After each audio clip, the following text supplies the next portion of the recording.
you're going to see in the game, and he was so important for them, just setting up Shribot on those screening action. You'd see Shribot so efficient rolling the basket, and Finsgar was crucial just finding him so often yesterday. Yeah, absolutely. He's a huge key for Piran, and just, I guess, his poise, and that's really a key. I think, you know, as much as 3x3 is all about the 12-second shot clock, and it's frenetic and it's fast-paced, and, you know, it's only 10 minutes and all of that, you need to basically control the action. You need to set the tempo. You know, you can't go hell for leather. You're taking bad shots. You're taking contested shots. He's the kind of guy that basically says, okay, let's just calm down. Let's just play this out. Let's set it up. Let's run what we want to run, and let's get a good shot every possession. And I talked about Dragan Belica for Belgrade before, and I mean, that for me, he's been one of the standouts because that's his game, and we saw that last night.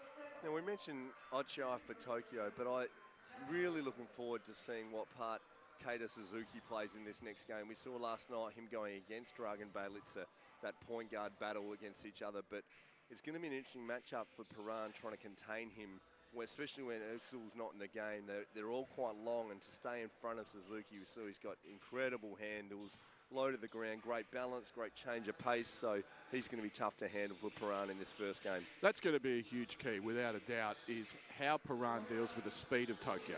And then we know Tokyo is definitely going to have a problem with their size.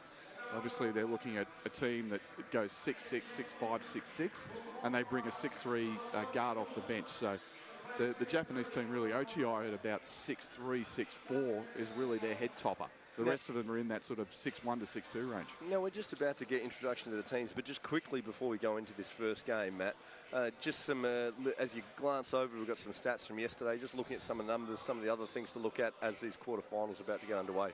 Well, I mean, you know, as I said, the standout probably Shribot. You know, if you're looking at Piran, and they scored a lot of points. I mean, they hit the magical 21 barrier both times. And here we go with the introductions. Live action coming your way in just a few minutes' time. First up, Piran, Ocho, Ziga, Arin, Kaujic, Ansher, Shribot. Number 1 ranked player is Slovenia, Simon Finsgar. And for Tokyo, the bronze medalist of the recent Asian Cup, we have Tatsuhito Noro, Masahiro Kamatsu, Tamoya Achiai, aka the Worm. And then number 2 ranked player in Japan, Keita Suzuki.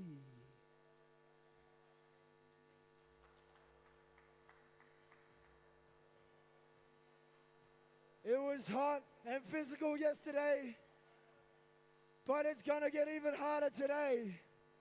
And we're in for a great treat, a great level of basketball at the 3x3 Sydney Challenger. Well, there the teams are ready to go for our first quarterfinal coming up. It's all on the line here. 10,000 US for the winner. We're straight in the quarterfinals. First matchup we're about to see Piran taking on Tokyo, and then we're going to flow straight into the other quarterfinals tonight. Amsterdam versus Kranj, Melbourne Athletic taking on Lausanne, Belgrade versus Adjuntas. The best 3x3 players from around the world. Very exciting, and once again we've got this tremendous backdrop, Sydney Opera House, Sydney Harbour, and this will be on right from the start. Both teams will look to set the tempo early. Here we go. And interesting, as I mentioned, as we're underway, Piran with the ball, the matchup for Keita Suzuki at both ends is going to be a mismatch there. Keita giving up size defensively, but he's going to be hard to contain on offense. But we get underway for Piran. First basket to them, getting on the board as we see dominant inside Kavkic with the first basket for them. And there's Suzuki, too fast going back door. The basket counts. Keita Suzuki getting Tokyo underway. Well, I mean, straight away you've got you can see what we talked about. You know, Piran looking to attack the interior, go after the smaller Japanese, and the Tokyo team responding with that speed and a tremendous cut for Suzuki, and he knocks down the 2-point play. Suzuki, just a little highlight too, just putting the ball around the back, get him to the free throw line more. We like to see that. Keita Suzuki making it 2-1 to Tokyo, and that's 3 seconds. Piran turning it over. Tokyo will get the ball back. Yeah, again, Piran looking to establish themselves in the low post, and a little too long in the paint that time.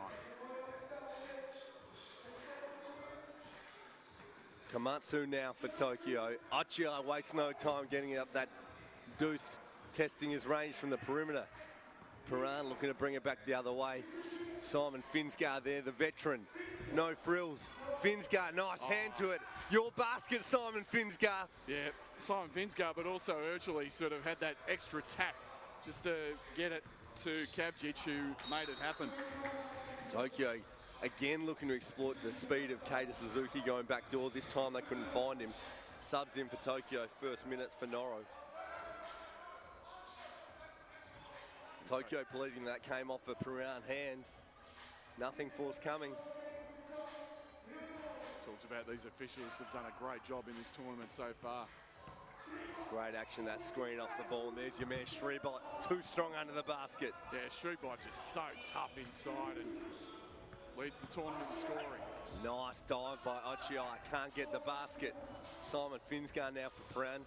Shrebot looking to take it at Achiai. Achiai too good on that occasion. Finsgar from the perimeter. Yeah, two for you, Simon Finsgar. Looked good the whole way. Great shot, Finsgar. Oh, Suzuki looking to push it back.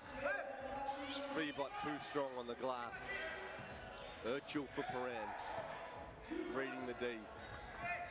Finsgar wants it, likes the matchup with Keita Suzuki, shooting over that all day. 2 free throws coming up. That's what we talked about, Nate, the size advantage that Piran has against this Tokyo team. And Finsgar identifying it immediately, and he's going to be very difficult for this team to handle. It's just going to create issues both ways. The speed of Suzuki, we've seen as Suzuki sits down, so we're going to step away from that matchup for a moment, but Finsgar just too long shooting over Suzuki there. Check out the footwork of Simon Finsgar. Just interesting, the left foot in front of the right, just a little unorthodox, but he's made it work for 38 years and it's served him well. And makes them both, so who's complaining?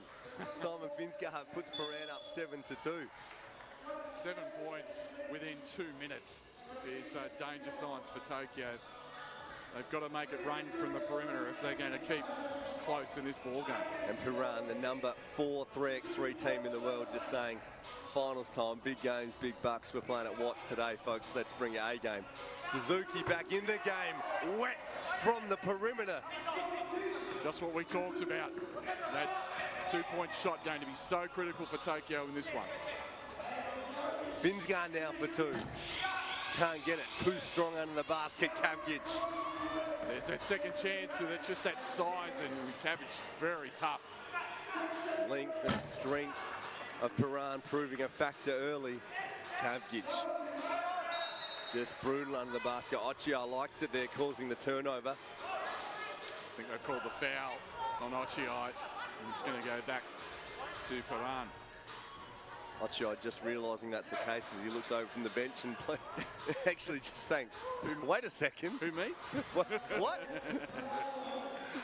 Oh, this Piran bringing their long lineup in, just the interchangeable group, and there it is, Shrebot going to work. It's just straight bully ball, isn't it, Nate? And I don't know how Tokyo is going to adjust to it. Oh, Noro taking them at their own game, attacking the rim. Finsgar cleans up the glass. Noro just giving up size and strength to Shrebot. Look at him, beast his way inside. Beast is the word. That is what we are seeing right now. Keita Suzuki looks to make him work at the other end. See how strong you feel when you've got to stay in front of me. Nice basket, Noro. Yeah, way to stay with it. This is where Tokyo are having their problems. Finsgar for 2.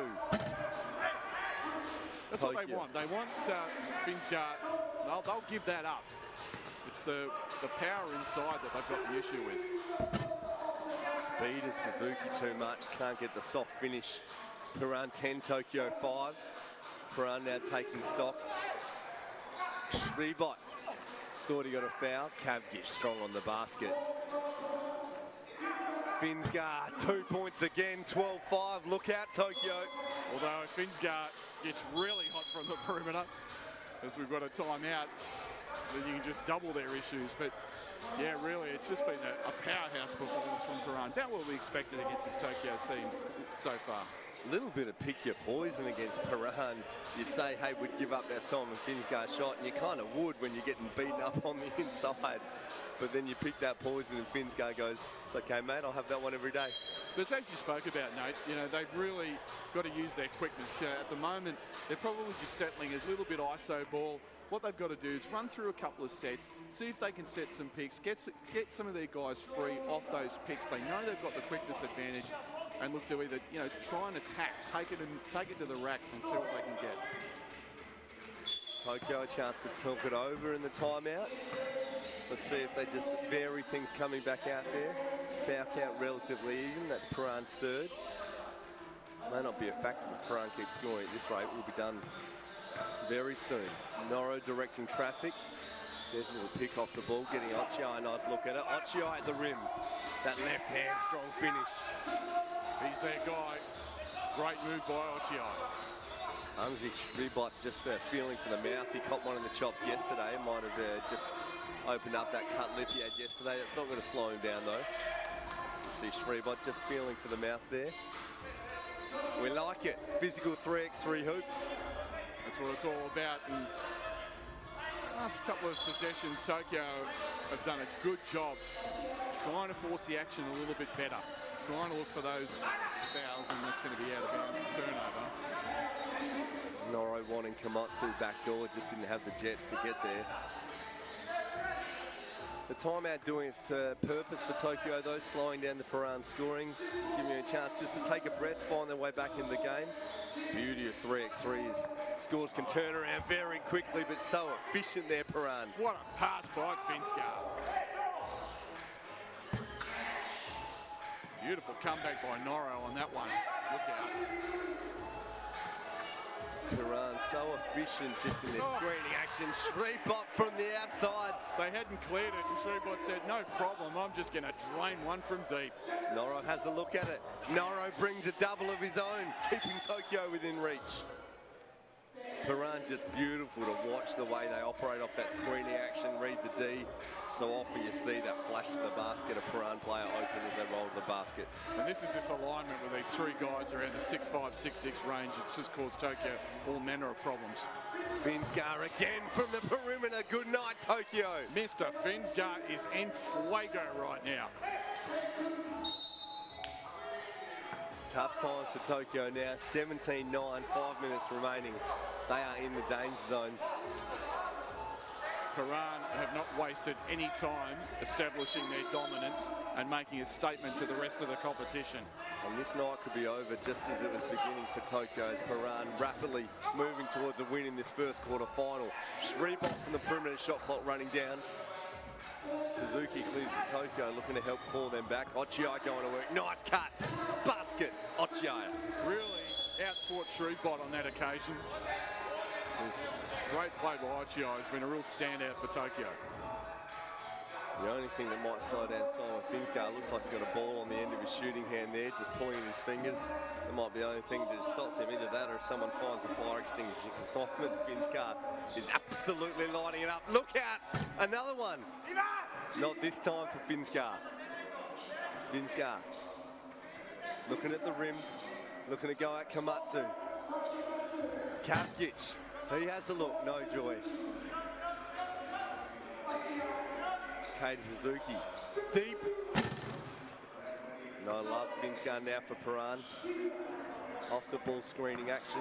Urchel at the basket. Oh. Nice basket and the foul. What a take by Urchel. Great spin move, took the hit, great body control, finished off the window, goes to the line for the N1. And I love this Piran team, the way they read the D. So much attention paid to that screen off the ball because they've been getting so many looks.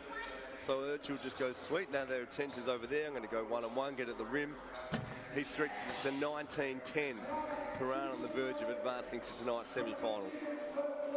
Ochiai looking to bring Tokyo back. There's a double. And that's out of bounds, so that's a turnover. Tokyo have an opportunity to weed into this lead. Ochiai gets the perimeter basket to drop, then forcing the turnover.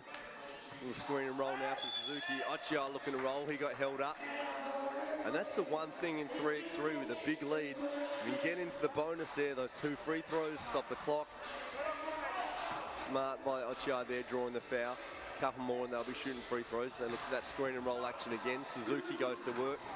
Urchel did a good job staying front. Noro from the perimeter. No joy on that occasion. Shrebot goes right back to work. Oh, good double. Ochiai, good close out on Kavgic. They tie it up for the moment. Shot clock running down. Shrebot can't get it to go. Tokyo making a little mini run. 3 straight stops for Tokyo on that one, Nate. And Piran calling timeout, and it's a good timeout. Just got out of their flow the last minute or so, and full credit to Tokyo. And whether it's a coincidence or not, but those 3 state stops come with Simon Finsgar sitting on the bench. So I just think he's the linchpin for Piran. He's the one who directs traffic. So good at finding whether it's Kavgic or Shrebot with that screening action off the ball. Yeah, I don't think it's a coincidence, just quietly. Big crowd filling up here at a Circular Quay, the overseas passenger terminal. If you're watching via the NBL Facebook page and you're here in Sydney, Australia, the action's just starting to warm up. Come on down and check it out. Got some fans with a Slovenian flag over there, which is good to see. Oh, nice cut to the basket. Ochiai can't get it to drop. Tokyo still with time to claw back here. Kavgic attacking the rim. Floater. Doesn't go. Held rebounding position nicely. Noro. Turnover. Piran from the perimeter to end it. Doesn't go. So strong on the inside, Kavgic. Just those barrel-chested guys, Kavgic and Shrebot, they're just very, very tough to hold out of the rebounding contest. Nice cut. Backdoor cut, too good. Just well executed there. Great pass by Urchic. Just good patience. Just won't go away, not like taking it lying down. To end it, Shrebot, no joy. Keita Suzuki directing traffic for Tokyo. Ochiai, their guy. Yes, a nice no-look pass. Basket doesn't drop. Oh, good fight, though. Suzuki for the double. Big Tokyo 2. within 5. Woo. Big 2, Suzuki. Oh. Suzuki up and in.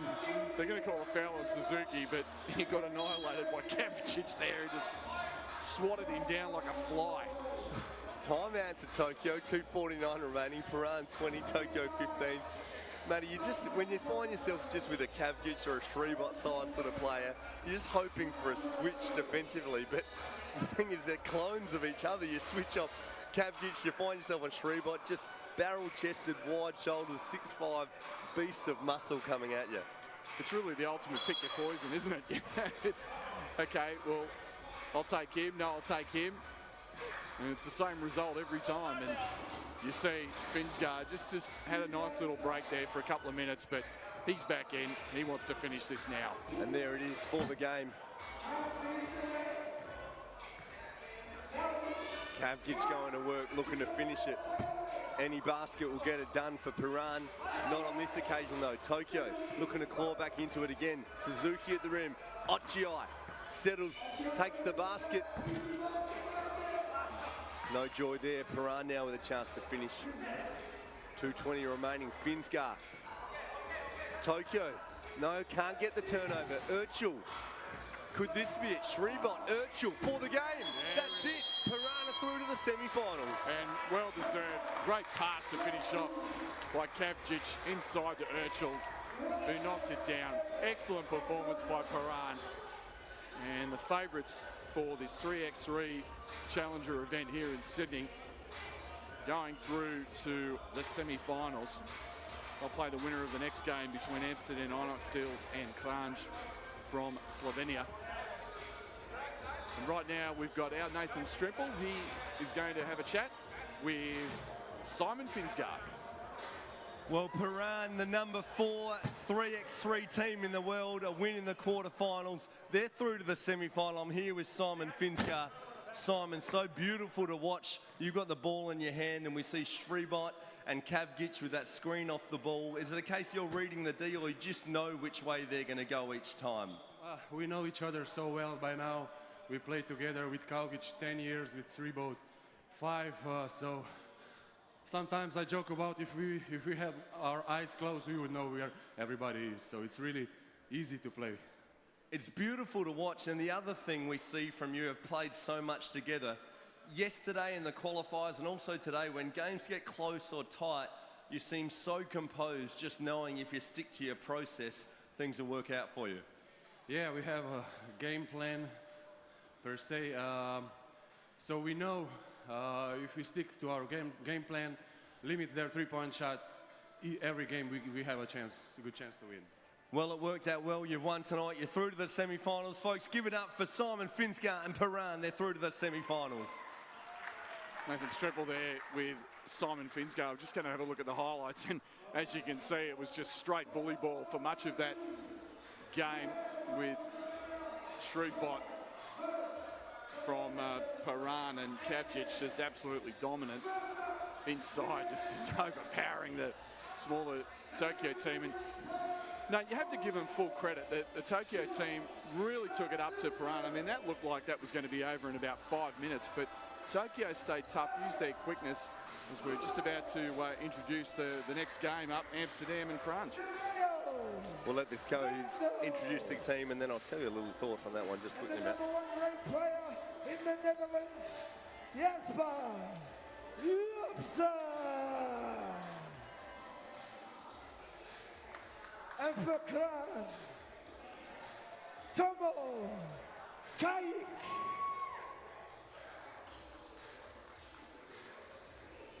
Alesh Kuntz.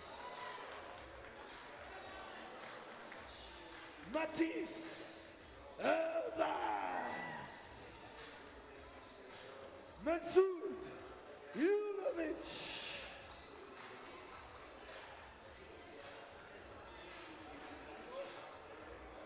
We're going to jump into this next quarterfinal, but just quickly, Matt, some thoughts on that last one. We talked a lot about how smooth Piran are, but that Tokyo side played a lot of 3x3 together, and they're looking at some of Japan's finest 3x3 players. So the quality of the teams here, teams that we see dropping out in this quarterfinal stage, are still world-class 3x3 teams. No, absolutely they are, and it just, as you said, just underlines the quality of this tournament, the quality of the teams and the quality of the players. And Simon Finsgar talked about it in that interview with you, as far as that the key really is how long that they played together.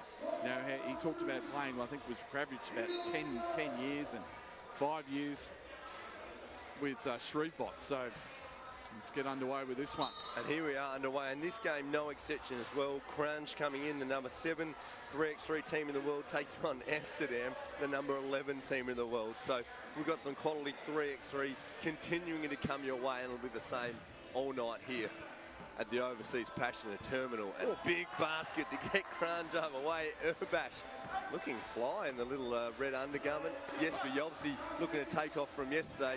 Big basket. Vandenhorst, who had an excellent game in his last qualifying game. Great little two-man action, and Jobsi, the 6'8", 33-year-old, number 1 ranked 3x3 player in the Netherlands, gets us underway. Vandenhorst so smooth in that last game for them, taking off where he left off. Matty, you got a favourite in this one? Because both of these teams looked super sharp yesterday in the qualifiers. Yeah, I suppose I look at Amsterdam. I mean, Kranj went down to Melbourne, of course, and so I think form-wise, you'd be looking at Amsterdam. They won both games in their draw yesterday, so I like their size. Like the aggression of Urbash early, can't get that one to drop, one apiece. Royer directing traffic for Amsterdam. Oh, nice one too. Outstanding two-man action there. Finished off by Roji. Just the touch on that touch pass, getting it right back out in the veteran. Kunch can't get it to drop. Amsterdam straight into business early tonight in the quarterfinals. Royer looks at the perimeter, can't get it to go. Urbash cleans it up. Kranj straight into position. Ooh. Off the ball. Mr. Kranj just banging bodies. Just trying to lay out poor little Rowie there. Just looking to establish play, position in the low block. Didn't get a look at the side of the back pick with the option. Oh, come on, mate. I think he was violent on that one. He just, extended the old arms. Exactly. That's the thing. It's like, I'm not going to catch it down low. Let's go and wipe this guy out. See if I can get my guy. That's right. Open on the back door. As we step to the free throw line with Untitled. Yeah, he had a really solid couple of games for Kranj with Untitled. Look for him to have a big say in proceedings tonight as foul's called on Kajic. Change in for his first minutes for Kranj. Kranj 3, Amsterdam 2. Just a minute and a half gone so far here. Kranj, the veteran, guarding the ball. Jesper Jobsi so good in his first game for Kranj yesterday. Chayich causing the turnover. And there's Julovic. We spoke about how good he was yesterday. Look at Kranj, wipes his man out in the pick. Opens up the lane for Julovic to get at the rim. He'll get a free throw for his troubles. Yeah, what we talked about it, Julovic showing really, really good aggression early. And that's what you have to do, start racking up those fouls as quickly as possible. Free throw doesn't go for Julovic. Kranj looking to transition quickly on the rim. Oh, the big throwdown, Van Vilsteren. There's our first big one of the night. Look for plenty more. Straight back into the action, the beauty of 3x3. No time to celebrate a big throwdown. Shot clock running out there with Urbash on the floor. It's tough to get a good look from down there. Urbash pleading his case, and I don't think he has one, just quietly. Just a different floor than the pine you see in 5x5 hoops. Good part of the game. You obviously nice look going back door there. Part of some of the subtle differences with 3x3 hoops. A few falling over. Roy, a nice find for Yopsy. There's that quick transition that we've talked about. Outstanding finish. Look at this battle. The two veterans going at it. Yopsy and Kuntz. Both of them pleading with the refs. Both of them seeing it differently. It's nice to see the veterans going at it. Van Vilsteren back in the game for Amsterdam. Oh, nice pick there for Kranj. Just uses his body wisely for the handoff. Fakes the handoff. Come on, Kranj. You can't be launching bombs. Get your backside into the low place where you belong. The shot clock was winding down. I'll be a little bit fair on him. Just a real crafty play though. A little contact on the defender Royer there on the handoff fake. Royer, tough to stay in front of there for Julovic. Finds his man in the perimeter, no basket. Just off the ball. Kuntz and Van Vilsteren. And the referee just telling him to cool a little bit. Kuntz can't believe it. He's going to take a seat. Alex Kuntz. I love the both hands in the air, those long arms just stretching out, going, what did I do? Just enjoy his physical play. Getting it done nicely for Kranj. These teams met many times before there, and he's going at the rim, can't finish. Van Vilsteren now for Amsterdam. Just a pause, little two-man game with him and Royer. Van Vilsteren assessing his options. Shot clock violation. Great job by Kranj there tying him up. Yeah, they really bottled them up on that one side, and they need to be able to swing that across and see if they can get an isolation and easier look. The speed of that shot clock, a factor in 3x3. 12 seconds doesn't give you long to assess your options and work it out. As Kranj looks to go to work in the block. He obviously cleans up the glass. Van der Horst. Oh, nice fake Van der Horst on the finish. Hello. Little righty hook. What a play by Van der Horst. And there's the referee. Poor Alex Kuntz. He cannot believe it. He feels like he's extremely hard done by. Big shrug of the shoulders. We see the replay there. Van der Horst. Dimao, the little up fake, then around on the righty hook as we go to a timeout. 6:36 remaining, Amsterdam 6, Kranj 3. That's what I expected. I think Amsterdam just controlling things a little bit. Kranj a little bit frustrated, similar to their game against Melbourne Athletic. Didn't feel like the calls were going their way early. Getting a little bit frustrated. They need to settle down, just run through some of their stuff. DeMeo Vanderhorst giving the people what they want to see. Now he tries it from the perimeter. No joy on that occasion. Urbash cleans it up for Kranj. He looks from the perimeter. Yobsi a big rebound. Royer now for Amsterdam. Oh, Vanderhorst getting on the glass. Behind nice the back. pass. Yobsi to Royer. Nice hands there to tie him up. Excellent strip by Kranj, because that was basically a layup for Roy. Vanderhorst two-man game. Nice slash. Yobsi can't get the catch. Don't know what he's looking around for. Yobsi claiming that Julovic had grabbed him, and I think he actually did. I think little cheeky grab of the jersey, got away with it. DeMeo Vanderhorst did a good job threading the needle there. We were seconds away from a Yobsi throwdown. Not to be though. Kranj now looking at their options. Julovic bullying his way inside. Great defense by Vanderhorst. Royer, quick clearance. The foul's called. Nice up fake there, Royer. Vanderhorst going to the rim. 14 foul on Kranj. With 5:54 left. Could be a factor. Low scoring earlier. This game a little scrappier than our first quarter final. Both teams unable to get the free-flowing action they'd like. Kranj again called for the foul. He doesn't like it. I don't think he's seen a foul called on him. He does like over the years, though most people haven't. Well, I think, Kranj have got 5 team fouls. I think Kranj has been called for 4 of them. And each time it's been, who, me, ref? He takes a seat just to take a moment, think it over. Van Vilsteren, no joy on the free throw. We stay at 6 to Amsterdam, 3 to Kranj. And that's an absolute killer. A sloppy turnover off the change of possession. Gives the ball back to Amsterdam. Kranj from Slovenia, plenty of support in the crowd. This crowd waiting to get up and about, wanting Kranj to give them something to cheer about. Julovic almost getting a hand on a strong finish, Van Vilsteren. Great finish by Van Vilsteren. Great look inside, and the cutting off the ball is so crucial in 3x3. Amsterdam right now just doing a better job executing their offense. Oh, nice slash, Julovic. Come on, Julovic. Throw it down. That's what we want to see. With a great cut to the basket.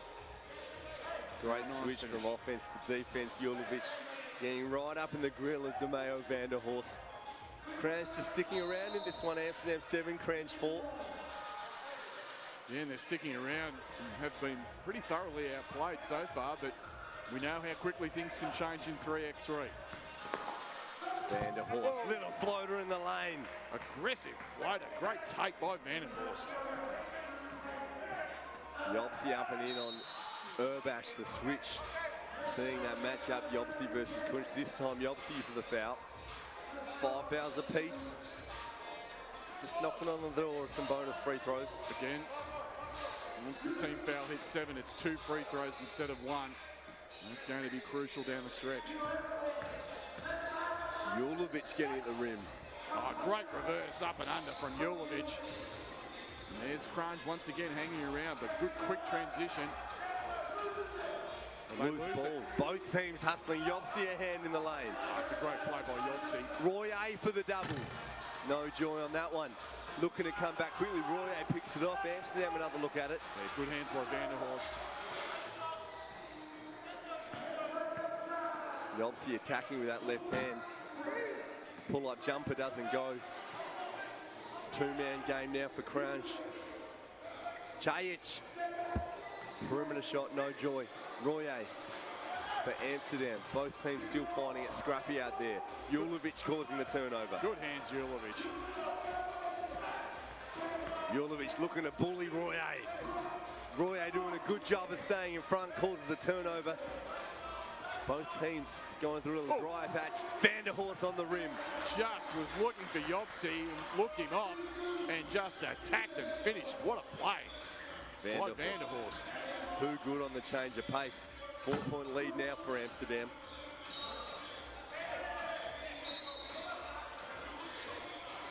Little timeout coming. 3:51 remaining. Amsterdam 9, Kranj 5 We're just seeing, Matt, both this game scrappy. Neither side able to get easy buckets. We could be going down to the wire in this one. It could be. I mean, Kranj, the biggest issue they have right now is just a lack of any perimeter game whatsoever. Just haven't been able to fill it up at all from distance, and that's really hurting them. 4-point game, though, they're still in this. They're playing reasonable defense, but Amsterdam really executing well. I think Vandenhorst is really causing problems just with his quickness, a little bit of size in there. And they're not being helped by the fact that Alex Kunz is being called for pretty much every foul known to man right now. And back in live action, Kranj, the number 7 3x3 team in the world. You have to think things are going to swing at some point. Watch them to have a look from the perimeter and bring it back their way. Urbash could be the man as he looks to go to work on Vanderhorst. Kunz battling for position down low with Van Vilster, and the big fellas go at it. Alex Kunz, there it is. Kranj looking to claw their way back in. He was fouled, Alex, but they're going to make him earn it. Great pass. Vanderhorst again. That's right, a tremendous pass inside. Now steal by Vandenhorst. Vanderhorst been great so far for Amsterdam. Now Royer in the scenes. Van Vilster and strong finish. And how important is it? We have talked about this, about the point guard play. Such a key. Royer is having a tremendous game, but there's Kunz getting the N1 to go.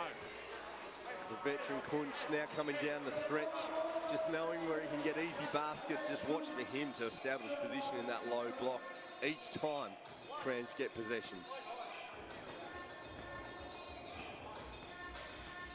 Kunz now from the free throw line to bring it back to a 3-point game. He does so. Game on right here, quarterfinal action. Sydney Challenger 3x3. Royer guarded by Kunz. Sentence for the perimeter, doesn't go. Julovic now cleans up for Kranj. A chance to bring this one back. Urbash from the perimeter, great D, Jesper Jobsi. Got a piece of it. Urbash gets it back at the rim. There's the finish, 2-point game. Great take by Urbash. Royer now on the rim. Urbash, can't believe it, but that was a clear foul. Pretty close to tumbling. Yeah, I think it's tough not to get that one called on you, Mr. Urbash, but as we see the replay here, Urbash just sliding in. Yeah, I don't think you can get away with that one. You've kind of slid into him. Crucially, both teams now with 16 fouls. That could very well be a factor down the stretch with 2:32 left. Royer stretches it back to a 3-point game. 2:32 remaining, plenty of time. Both teams going to the line for 2 free throws on any foul. Chajic looks at the 3 with no joy. Julovic the rebound, going to work it. All 6'9". Jesper Jobsi says, I don't mind. I'll finish over the top of you, sir. Great play, Julovic, to get that over Jobsi. Jobsi going to work on the smaller Urbash. Can't get it to drop. Kranj now a chance to bring it within 1 or tie the game. Chajic assessing his options. 4 on the shot clock. Julovic needs to fire. No joy, Amsterdam will get it back as we just tick under 2 minutes remaining. Yeah, needed to launch that one, but that's not really his range. Well, I think he went over to Urbash and said, I need you to move off the ball when we've got 4 seconds remaining. I want a better option than that. Vanderhorst now for Amsterdam. He's been their guy. Royer as well. It's been tough to stay in front of him. He shakes and bakes, looking for someone off the ball now. A lot of standing around that time from Amsterdam, but they get away with it. Kunz throws it out of bounds. Kunz looking for the quick switch from defense to offense. Wanted the guy to be going back door, he just wasn't there. Great pass if he was there. But in the meantime, he was a spectator getting a little touch off the ball. The timeout's been called, and mate, right now, both teams with 16 fouls. I think they've got to eschew the perimeter game. Just go to the basket, see if you can get something to happen, draw a foul, go to the line for 2. It's going to be 2 foul shots the rest of the way for both teams on the next foul. I like what you're saying in terms of getting an opportunity to get that call, but I also love the idea of that inside-outside sort of action. You attack the rim, open up the perimeter for that deuce.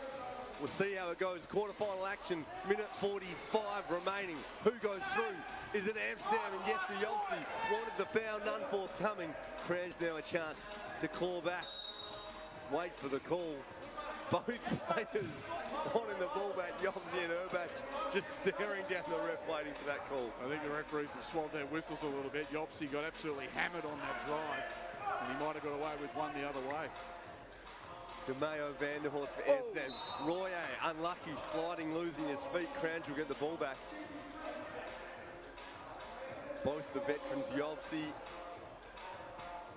on the bench, Kunch as well. I think we'll see them back down the stretch, just taking a quick breather to come back for the last minute. Julovic now over the smaller Royer. Amsterdam doubles, trying to force the turnover, and does so. Tremendous job by Van Bilsteren. They had the mismatch down low against Royer, and he saw that, doubled down in a hurry and caused the turnover. Shot clock running down, took the chance to double down. Shot clock didn't get reset. Yeah, I think that was a change of possession. That should have been a reset at 12. They're looking to work that out. Just the referee's talking it over, saying, Amsterdam saying 1 second on the shot clock wasn't very nice as we got a new ball. The referee's looking to work that out. Hopefully they will work that out. It should be an Amsterdam ball with definitely a 12 should be an clock. Amsterdam ball. Yep. Yeah, it was a change of possession as Yobsi comes into the ball game. Great sign of how good a job. We said it a lot yesterday. Our 3x3 referees did a great job. Urbash pleading the case, saying, hey, it went off. Should be our ball. A great sign of how good a job they've done. 3x3 basketball is so physical. Yeah, we don't see anyone losing their temper, anything going beyond a little bit of how you do out there. So great job of the referees doing a good job controlling things. Urbash, just a little attention to detail, says, hey, Roy, a bit of blood in his knee. I find it quite hard to guard him, so why don't you send him out of the game? As that's happened, he's got some attention now on his knee. Yeah, Urbash saying, hey, we've got to keep playing. That's it. He's got to fix up the knee. Minute 19 remaining. Amsterdam now forced to go big. Royer, that's a big factor to who's been hard to stay in front of. So Vanderhorst says, try and guard me then if you like. Urbash, bucket Vanderhorst. Vanderhorst one way, then the other, and knocked it off the window. Great shot, and that's a huge basket under the circumstances, giving them that three-point lead, just that little bit of a mini break. DeMeo Vanderhorst says, if you don't want to try and guard Royer, good luck guarding me, Mr. Urbash. Urbash from the perimeter, big two, doesn't go. Vanderhorst cleans up for Amsterdam. Handy three-point lead with a chance to extend it now, 50 seconds remaining. Vanderhorst, big bucket, making a 4-point lead. Vanderhorst going to work. What a clutch basket. Urbash tries to answer with all this, but this is all about Vanderhorst right now. Three straight for Vanderhorst with the two. Nathan Stripper. And he's found, and look at him on the celebration too. Both fists clenched, arms flexed. DeMeo Vanderhorst saying, semi-finals, we're coming for you. They know what this means. This is a huge upset. Number 11 ranked team in the world playing the number 7, and the lower ranked team looking like they are heading to the semis. And as it was in their final qualifying game last night, DeMeo Vanderhorst the difference. Doing it both inside and outside and getting it done for Amsterdam. Yeah, we saw that, didn't we, their final game. Nigel in the free throws, comes up with his own rebound though. DeMeo Vanderhorst assessing his options once again. Nice. Inside to Van Bilsteren. Oh, great dumping. Van Bilsteren got pushed, no call. Urbash from the perimeter. Sorry, Julovic from the perimeter. Now Van Bilsteren for Amsterdam. 20 seconds remaining. Tough for Kranj from here. Vanderhorst is feeling it. Look out. And another offensive rebound. These second chances have really killed Kranj today. Yes, but Yobsi looking to get some touch. 5 are going to be our semi-finalists. Vanderhorst at the buzzer, and that's it. And Amsterdam, a happy bunch, have come away with an impressive win over Kranj, the number 7 ranked 3x3 team in the world. Number 11 bests number 7 with DeMeo Vanderhorst keying a 16-10 victory. And Alex Kunz, unfortunately, still complaining to the officials about some of the calls that they made or didn't make. He's upset about it, but meanwhile, let's go to Nathan Streppel. He's got the man of the hour, DeMeo Vanderhorst. Well, ladies and gentlemen, what a matchup in that quarterfinal. Number 7 in the world, Kranj, taking on number 11 in the world, Amsterdam. And as it was yesterday, when the moment needed someone to step up, DeMeo Vanderhorst, you got it done for Amsterdam. Did you sense that moment? Because it was a couple of crucial buckets for you that stretched it out and got the win for your team? Yeah, I think we were stuck in offense, and I was just trying to help my team and drive hard against the centers, and it paid off. Now, we saw just a scrappy encounter there. You found you just had that little 2-3 point lead against Kranj, and it was that big perimeter bucket where you got the foul, the chance at a 4-point play where it was broken open and you knew you were there. That celebration said it all. Yeah, I was really hyped up after that. I missed my 2 free throws, so after that one, so that was not a big help for the team, but yeah. Thankfully, the free throws not needed to go through. Hey, finally, that's the number 7 team in the world. You've knocked them out. How do you feel now going into the semi-final right here at the Sydney Challenger? Yeah, like I said yesterday when we had the same interview, I said we were ready, and I'm confident. I'm confident in my team, and we're all just here to play and to win. You've done well. We look forward to seeing you in the semi-final. Ladies and gentlemen, give it up for DeMeo Vanderhorst and his victorious Amsterdam team. Nathan Stripple there with DeMeo Vanderhorst. We take a look at the highlights, and really just the execution by Amsterdam in this one was a real standout. Just some of the movement off the ball. Great throwdown there from Van Vistelrooy, but they were just a little too poised and a little too calm under pressure, and then when it came down to it, DeMeo Vanderhorst, the man we've talked about, was just there to get the job done. And that huge 3-point play, Nathan Stripple, as we're about to introduce the next quarter-final. And this is a big one from the Australian perspective. We've got Melbourne Eye Athletic, the undermanned Melbourne Eye Athletic, going against Lausanne. And their star, Badara Top, responsible for that monster jam last night. Two-time champion of the Melbourne Tigers, Tommy Greer.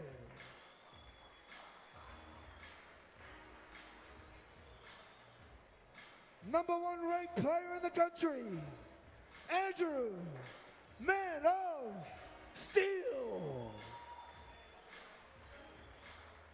An Australian gold medalist in the recent Asia Cup, the MVP of the tournament, former Sydney King, Tom Gala. Representing Lausanne, Marco Lehman. Gilles Martin. Eric Fong. And the man that was throwing down slam dunks, Badara Top. This is quarterfinal number 3. Winner has a chance at $10,000 and an opportunity to play on the World Tour, where the money gets higher and the contest gets harder. $30,000 in that challenger. This is the first ever 3x3 Sydney Challenger. And there'll be more to come.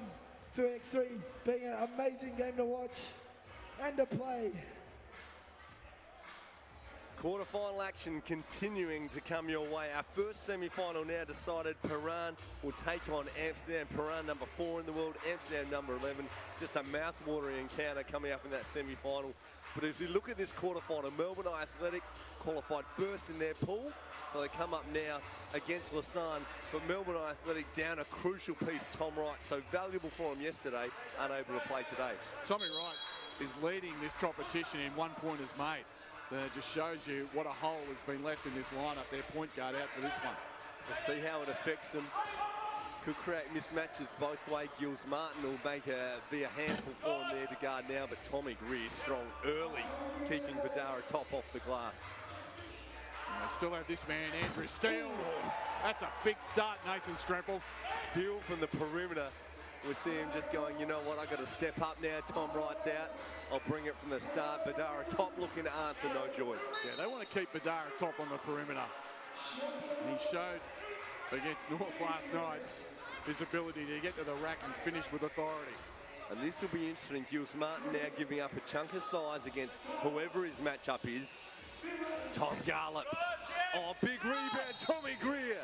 He'll go to the free throw line. That's where Gilles Martin's going to have a hard time keeping any of his matchup off the glass. And Tommy Greer is such a smart operator, as he's going to identify that and just go straight to the rim and try and overpower Gilles Martin. So that is a matchup to watch.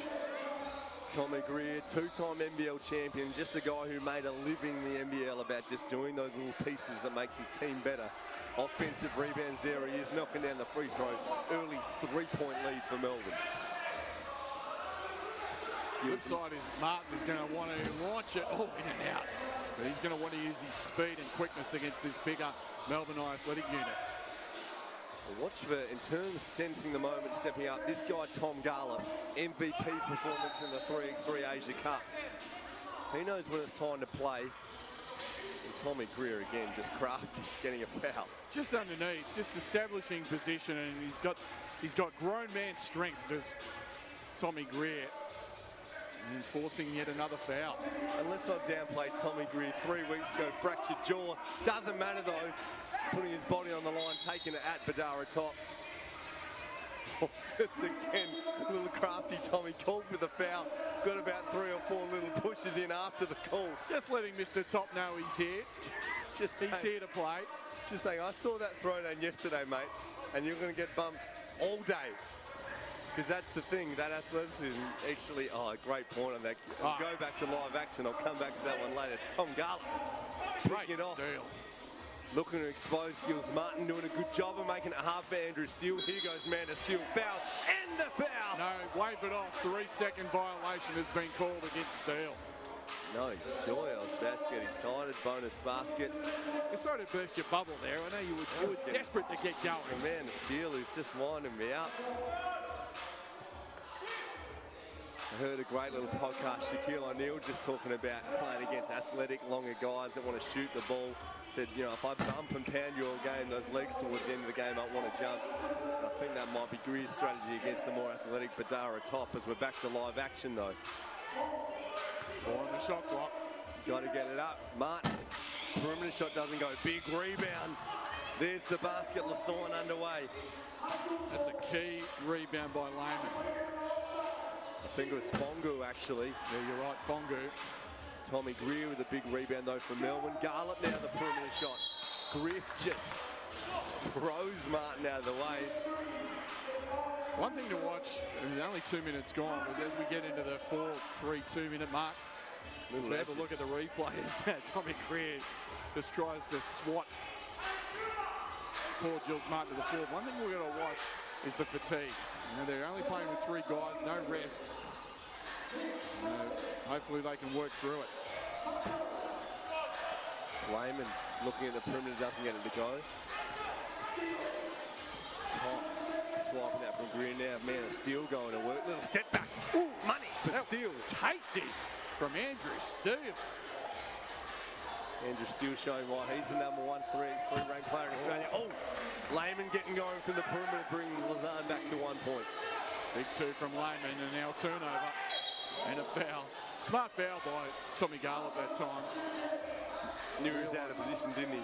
They were out of position and they had an advantage down low. And we see Lausanne basically rotating on pretty much every stoppage, trying to run Melbourne off their feet. Bringing fresh legs at Melbourne. Lehman's got going from the perimeter. 2 in a row for Lehman from the outside. Quick transition by Steele, bringing it back. We're tied up 5 apiece. That's a great finish over Fongu. Fongu now the perimeter shot. There's a 2 for Lausanne. Suddenly Lausanne out to a 2-point lead. And that's the problem. So you can see Gilles Martin at about 5'9", literally giving up a foot to Tommy Garlop, who's every bit of 6'8", 6'9" himself. That's going to be their issue. Lausanne rolling from the perimeter so quickly in 3x3 can blow out from those 2-point shots. Martin now guarding Greer. Little off the ball action now. Garlop goes to work. Gets Lehman in the air, up fake. Big rebound. Tommy Greer can't get the basket to go. Badara Top inside to Lehman. Greer up in his grill. Garlop going to work on Martin. Martin doing a great job there to secure the rebound. Martin now using his speed against Tommy Garlett, making him move his feet. Little dry patch to both sides. Nice work, Great Martin. play. Your basket, Gills Martin. Absolutely. This is the last minute or so. Melbourne just looking just a little too quick. That's going to be an offensive foul. No, check that. I'm going to call it on Martin. Lucky there, looked like a push-off. A little 50-50, the armbar from Steele. Martin didn't quite have position. Here's the replay. Have a look at it, make up your own mind. The call, Martin just not in position, but the man of Steele just giving that armbar a little workout. Lausanne turn this one around. Melbourne, the early lead. Lausanne 8, Melbourne 5 to go to a timeout. 6:21 remaining. Just the last minute, just to finish my thought, it just looks like Melbourne are just starting to show a little bit of fatigue on the floor. I think they're having a hard time chasing Martin around, but there's not as much movement off the ball as we saw in that opening couple of minutes. And I did say, the three guys, it really is a factor in the frenetic pace of 3x3. It'll be interesting to see if that affects how they play the game and relatively slow things down as much as you can in 3x3. We've seen Tommy Garlett, so big, MVP of the Asia 3x3 Cup, so tough to cover in the low block as they're looking to get that entry pass now and maybe slowing things down and looking at him one out. They go to him against Badara Top. Top doing a great job staying in front of him, making him work. Great D from Top, and there's a shot clock violation. Give that to Badara Top. And he's pumped. Outstanding defensive effort by the big fella from Lausanne. Good reason too, going against the athletic Badara Top. Melbourne want that catch closer down the block for Garlett rather than on the perimeter. So he can use his craftiness, his length to outwork Top. Top a hand in the lane there. I think he's caused a turnover, I believe, and he has. So what a play by Top as he takes a seat. Lausanne up and about, coming out of the timeout. You just sense the moment now for Melbourne. They just need to stem the flow. Wayman fumbles it away. He was looking for that backdoor cut from Martin, but turns the ball over. Watch for a set here for Melbourne. Greer calling for a fist play. Looks like an on ball. Here we go, off the ball screen. Tommy Greer. That's mid-range jumper, money. That's the way, Tommy Greer. Not waste no time going back at him. Greer just using a foul there to catch his breath. Team fouls 4 apiece both sides. That could be a factor. Moving towards the halfway mark, 5:45 remaining. Lausanne 2-point lead. Top a chance to extend that from the free throw line. Basket counts, 3-point lead now for Lausanne. Garlett from the perimeter doesn't go. Big rebound, Andrew Steele. That's a great ball by Steele. And a good look inside to Garlett. And good patience from Tommy Gunn. Knocks it down. Tommy just smart. Felt the player coming. Gilles Martin off balance. Wow, what a shot by Martin. Garlett, look at him go to work now against Martin. No, thank you, he says. Good luck. Just too much size inside, and they've just got to go to that. Gilles Martin just needs to work to stop the catch, because once the Tommy Garlett catches against him there, now from the perimeter, What? Garlett. Oh, no choice, still a 2-point lead for Lausanne. Fongu. Garlett able to close quickly there, caused the turnover. That's a veteran closeout from Tommy. The timeout's been called by Lausanne. Just talk it over, and I think Melbourne will be happy about that. Melbourne look like they're happy about that. Garlett, hands on the head. Tommy Greer sucking in the deep ones. Big difference rolling with 3, and we're halfway through here. 5 minutes remaining. You do see Melbourne look at that timeout. Steele hands on his knees. Garlett hands on his knees. Fatigue a factor for Melbourne, but home crowd advantage. We see a full grandstand, full stand behind the hoop. Plenty of people here at the International Terminal, the Opera House in the background, checking out world-class 3x3.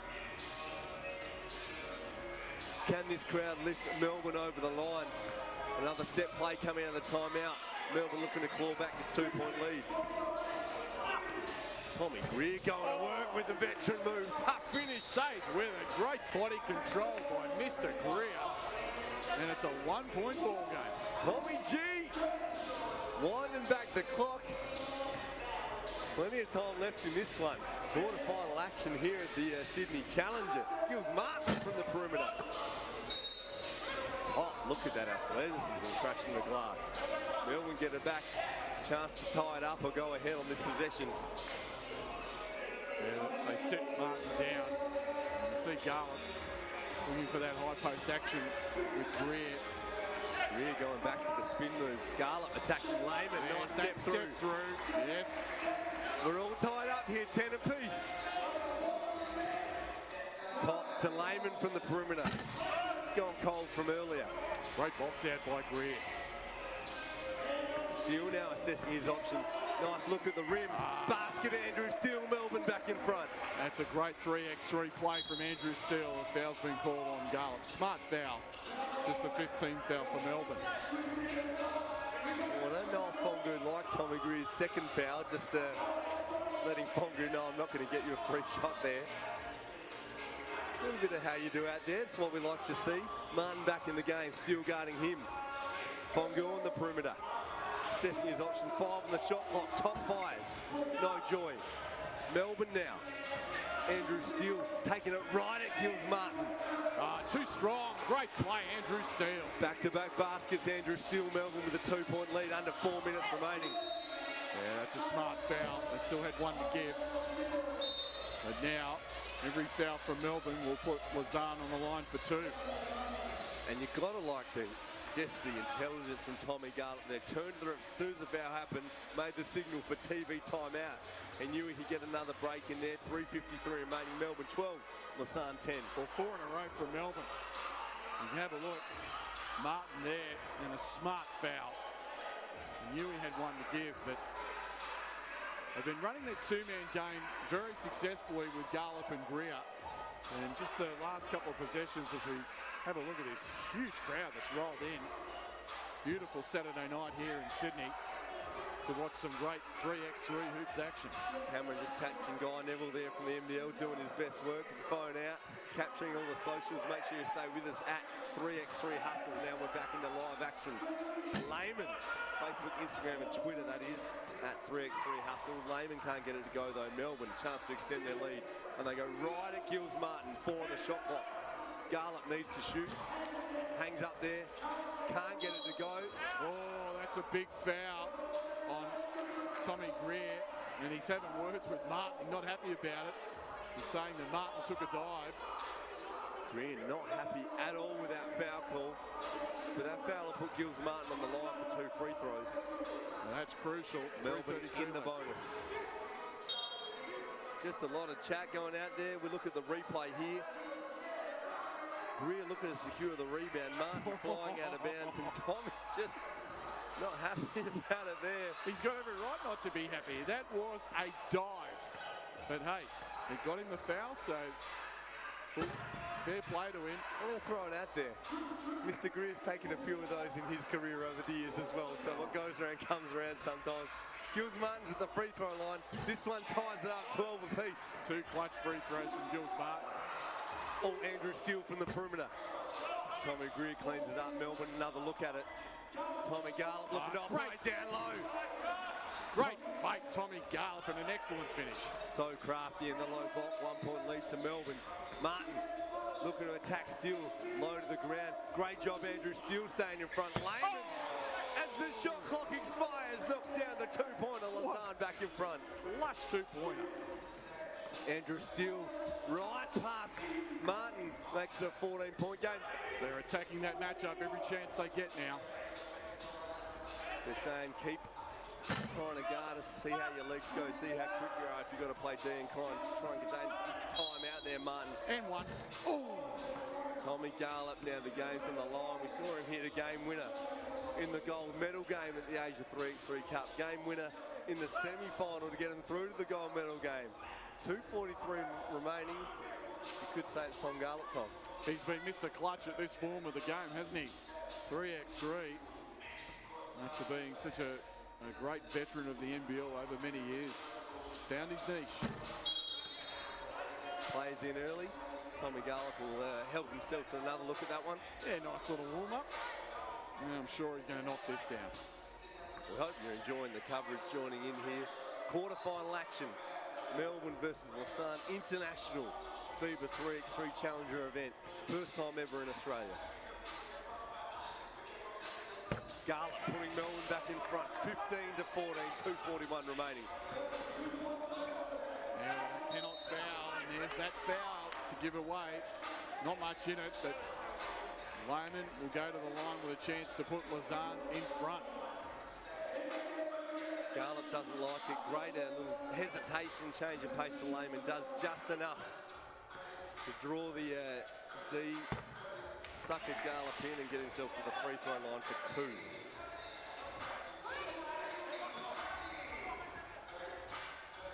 Big free throw coming up. Got it.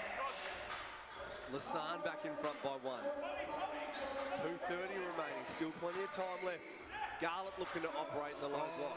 He's looking for Steele. Steele just went the wrong way. Garlop's upset. That's a big turnover with 2:26 remaining. Martin back in the game for Lausanne. Melbourne, as we mentioned earlier, missing Tom Wright. So important for them yesterday. Required for Siebel action with another one expectors. Martin can't get the double to go. Tommy Garlop now wanting a foul called his way. Just going at top aggressive defensively. Good strip, Martin. Still tried to beat him up, but no dice. Garlop taking a step off Badara top, knowing he wants to get at the rim. Now Steele looking to go to work against Martin. Perimeter shot, Andrew Steele. Big two-pointer. The big two-pointer putting Melbourne back in front. Top now at the rim. Fongu, 2 on the shot clock, has to fire. Big basket, Fongu. Steele. No joy. Lausanne now with a 1-point lead. 1:30 remaining.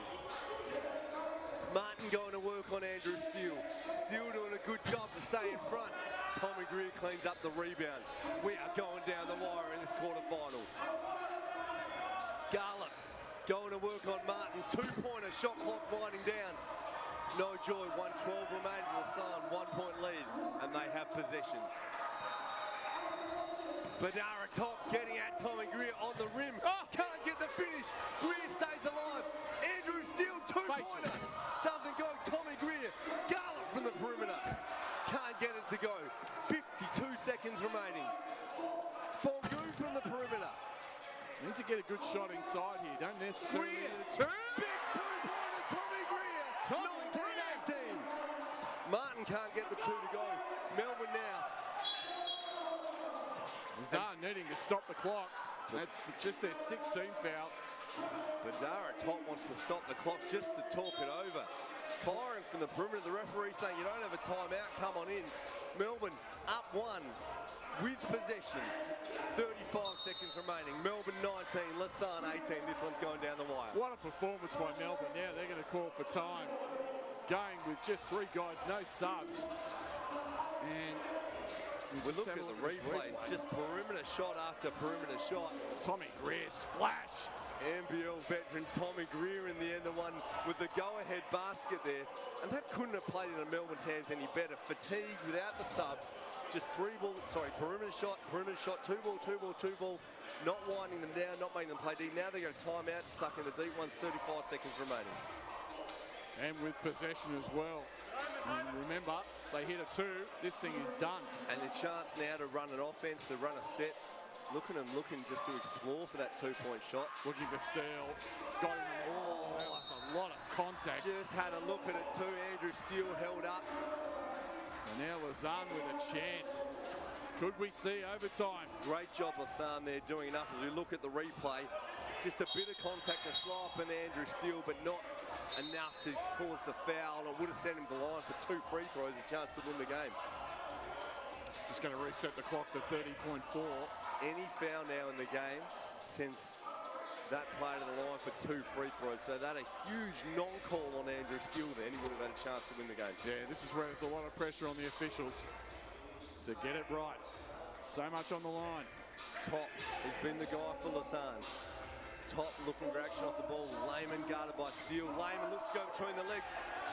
Loses possession. He gets it back, steps out of bounds. Turnover, Lausanne. Melbourne get the ball back. Andrew Steele take a bow.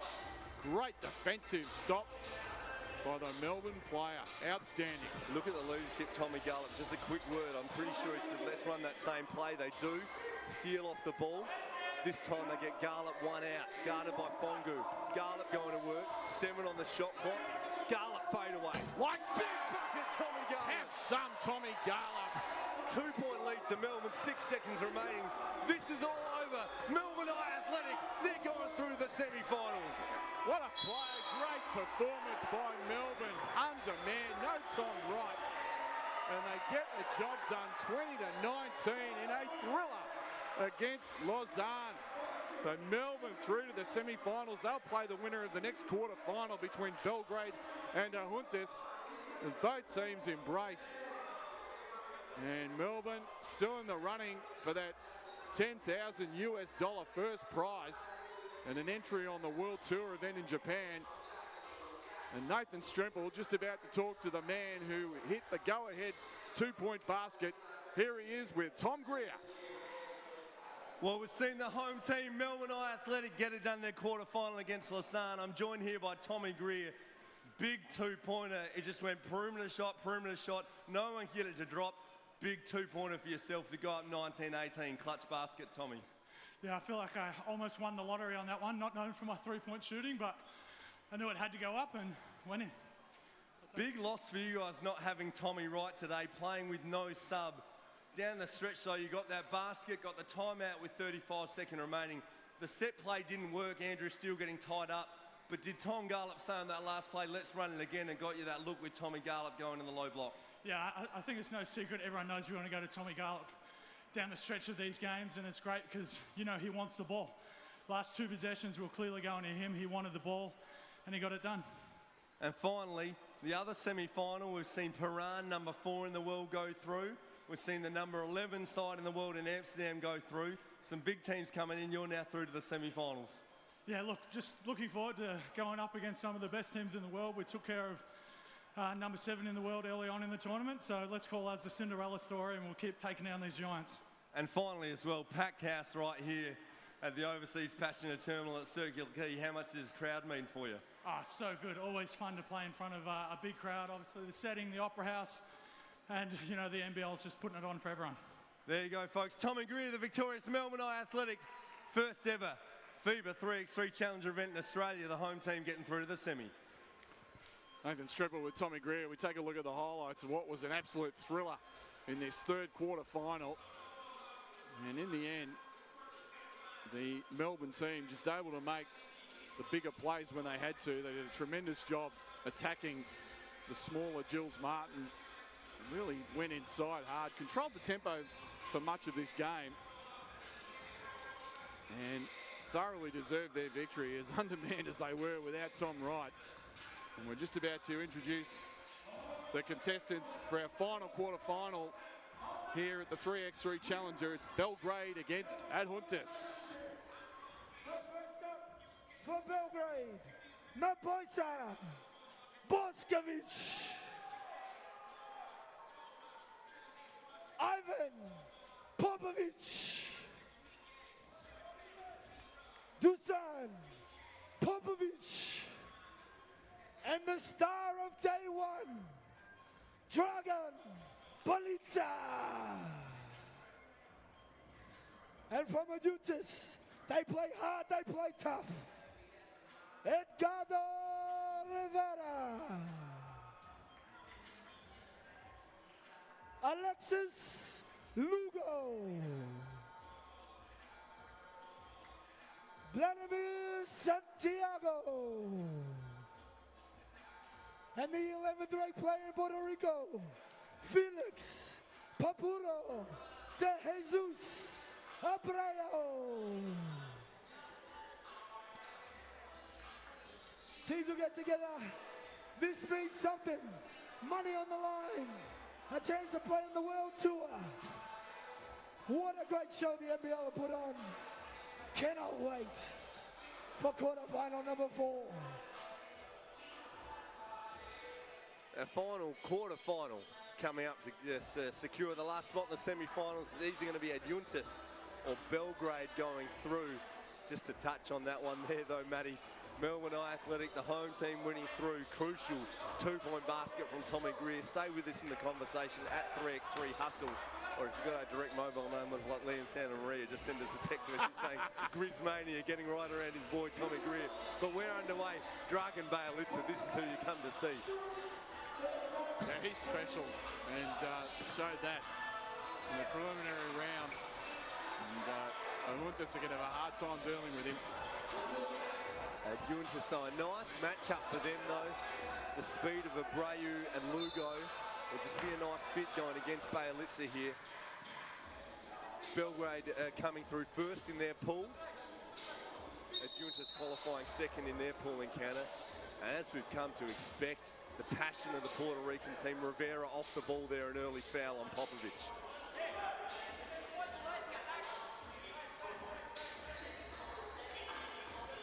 Look at Bjelica already. I want to give him that foul line jumper, but he misses.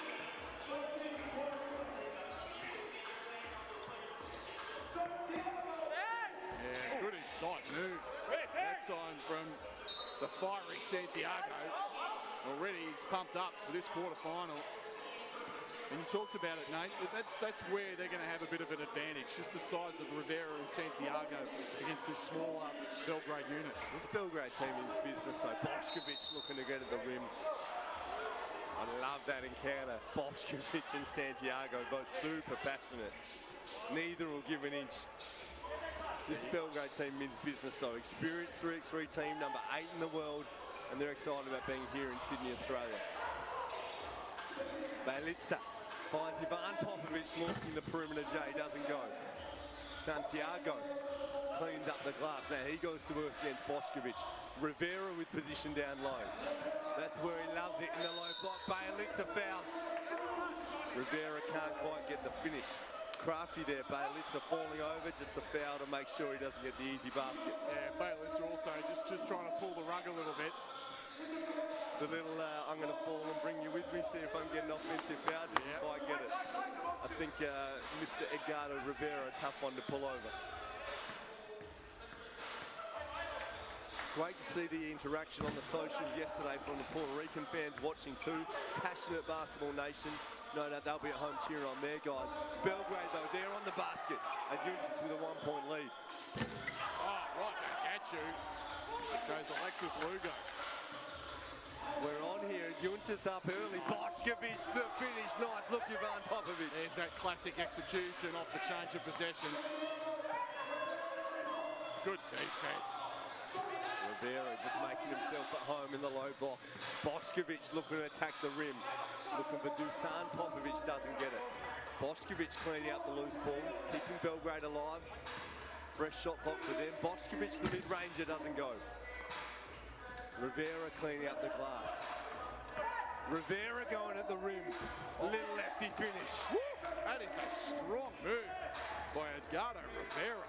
Tremendous finish. Ivan Popovic making his uncle Greg proud. That one doesn't go. Oh, Lugo. Lugo can't save it. Belgrade get the ball back. There. Ivan Popovic there, hustling after a loose ball. Dragan Bjelica back in the game. Lugo not happy there, the foul off the ball with Adjuntas, 3 early fouls.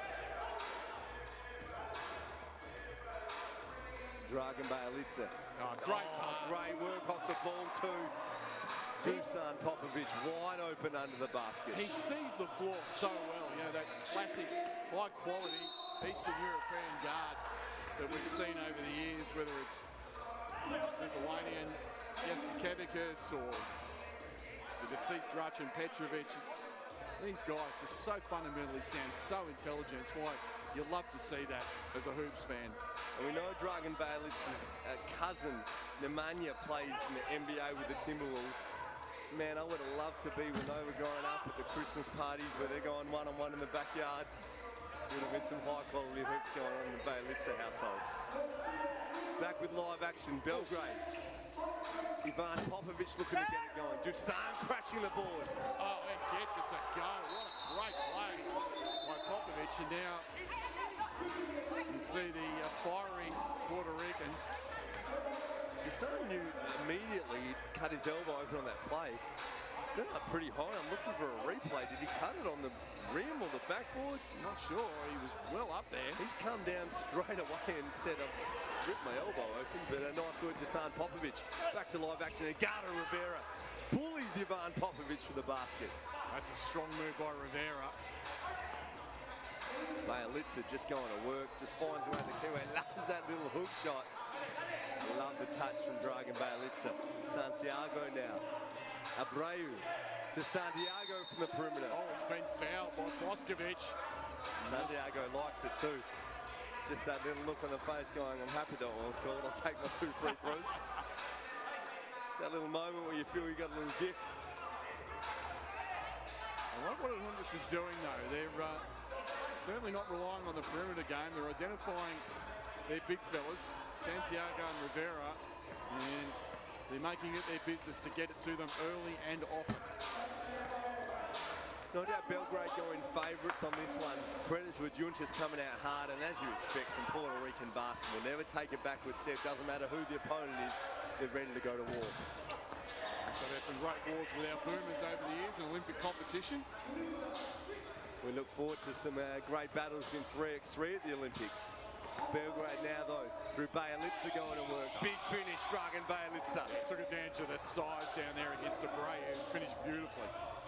Took all of half a second just to question about the foul and then back onto D, but to no avail as Abreu knocks down the shot. Yeah, Abreu wasn't happy getting scored on. He says, I'm going to score right back at you. Boskovic attacks the rim on Santiago. Wave it off. Basket's waved away, shot clock violation. TV timeout, 6:18 remaining, Adjuntas 9 leading Belgrade 5.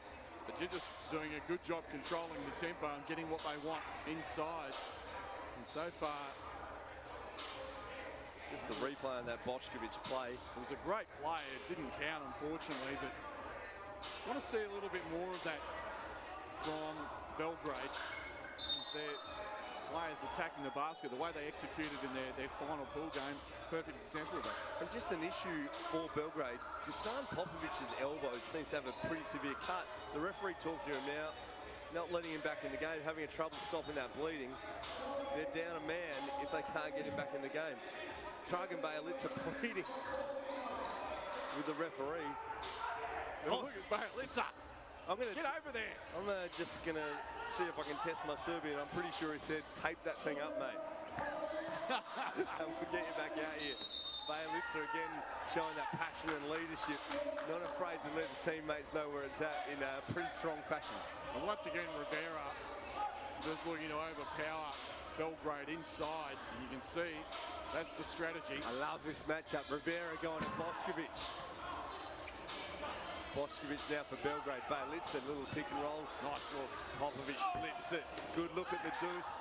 Can't get it. Now Popovic attacking the rim. Nice finish. Oh, doesn't go. How did that miss? Balitza.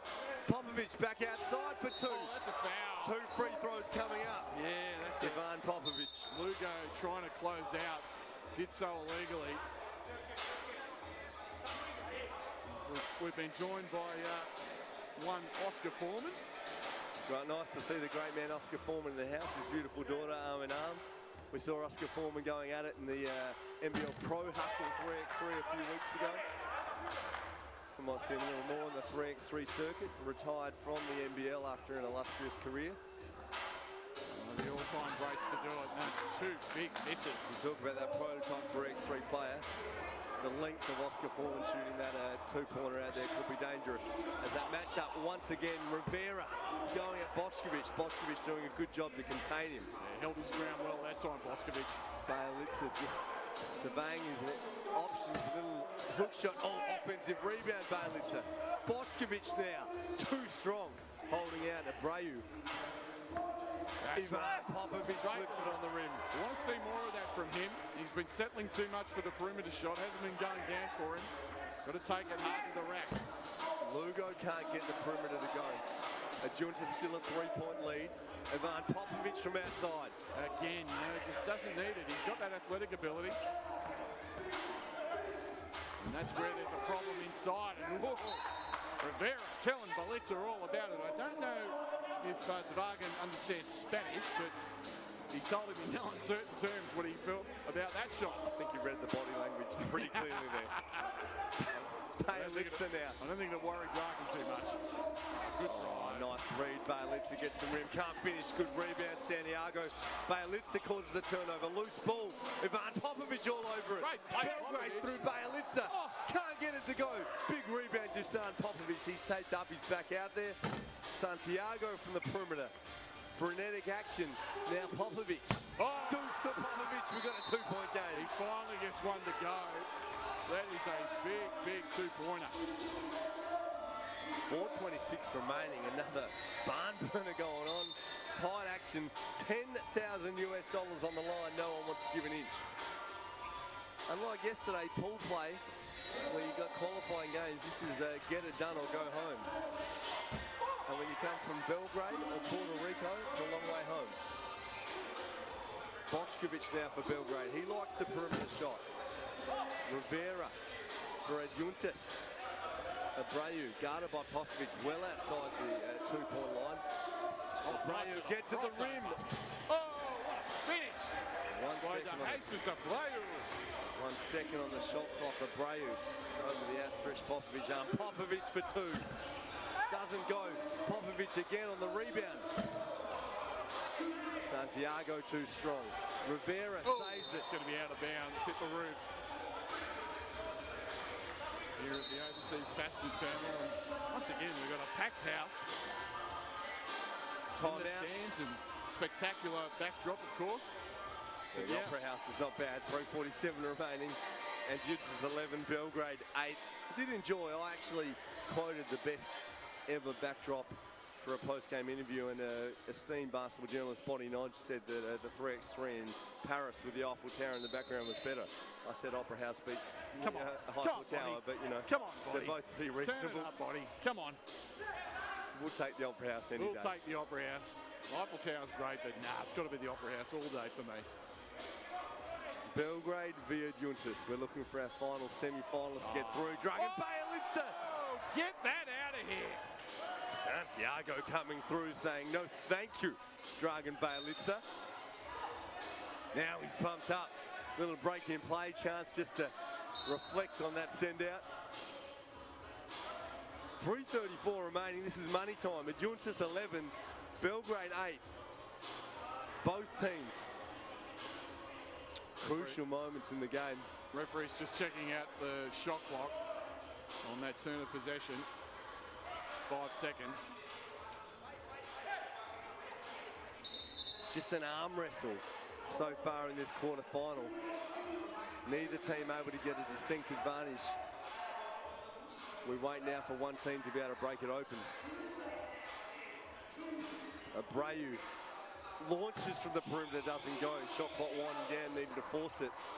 Now Belgrade looking to operate via Ivan Popovic. Nice look to Bošković. Bošković outside to Popovic. The double doesn't go. Hustling after the loose ball. That looks like it might be a Belgrade ball off Santiago. I agree. Santiago sucking in the big ones, not happy about it, but it'll go back to the team in black.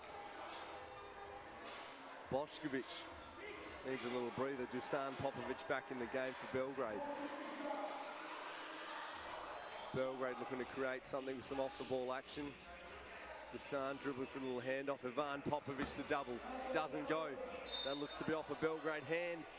Adjuntas with the ball and a 3-point lead. You can see Dragan Bajalica in that play just trying to set multiple screens to get these guys free. 3 minutes remaining. This game just feels like something needs to break it open. Just an arm wrestle by Santiago. Could be the way. Could that be it? He's pumped up. The basket and the foul. Big Vladimir inside for the 1 and 1. Oh my. As we look at the replay, Santiago, too big, too strong for Dusan Popovic. He goes to the free throw line for a bonus and a chance to put his team up 5. They have done a great job isolating those two bigs against the smaller Belgrade team. Massive basket, Vladimir Santiago. Belgrade, the time is now to claw back into this one. Ivan Popovic looks to get to the rim. Abreu meets him there. Popovic will shoot 2. That's the 6th foul for Adjuntas. Could be crucial if Belgrade need to claw this one back down the stretch. Well, right now, With that 6th foul, it means that they've got that opportunity to go to the line for 2. They don't necessarily need the deep 2. Haven't been very successful from distance.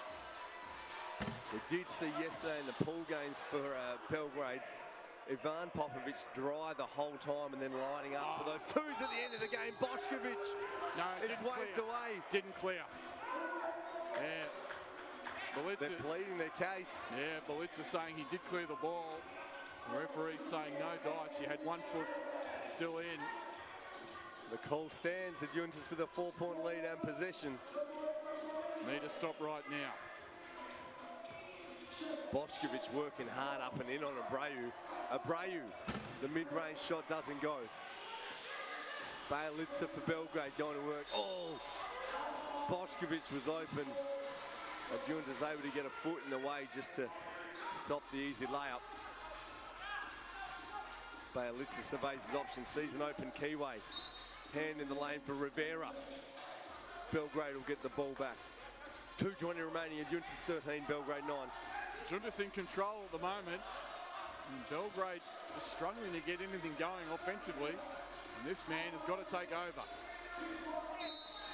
As you mentioned it, he wanted the continuation, doesn't go. Smart foul from Lugo.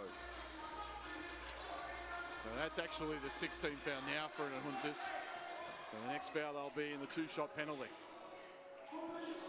Oh, 2-pointer doesn't go for Ivan Popovic.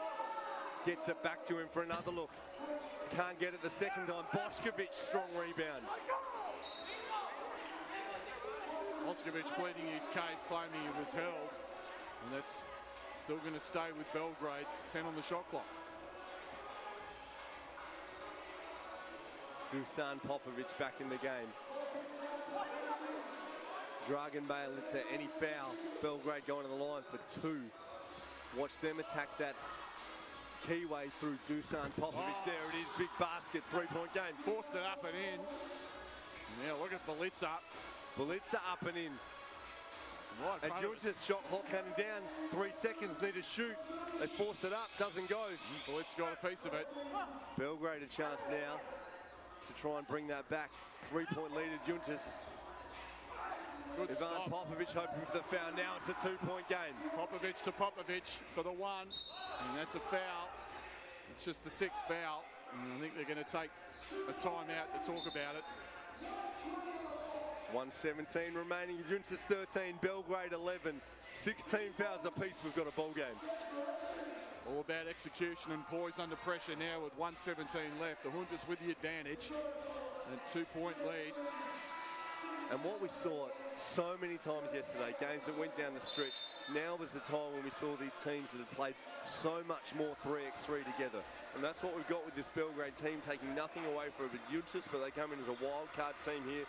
Now, don't get me wrong, some of the top-ranked 3x3 players in Puerto Rico in this team, so they are good to go. But the experience and the poise of Dragan Belitza has to play a part down this stretch. Yeah, absolutely. He has to take over this ball game right now. Oh, Ivan Popovic, a hand in the lane. Adjuntas get it back. 1:14 remaining. 9 on the shot clock. Santiago just motioning to Abreu just to give me a little spin there on that entry pass. Slide it into me. I'm good to go. Now he gets it. Santiago.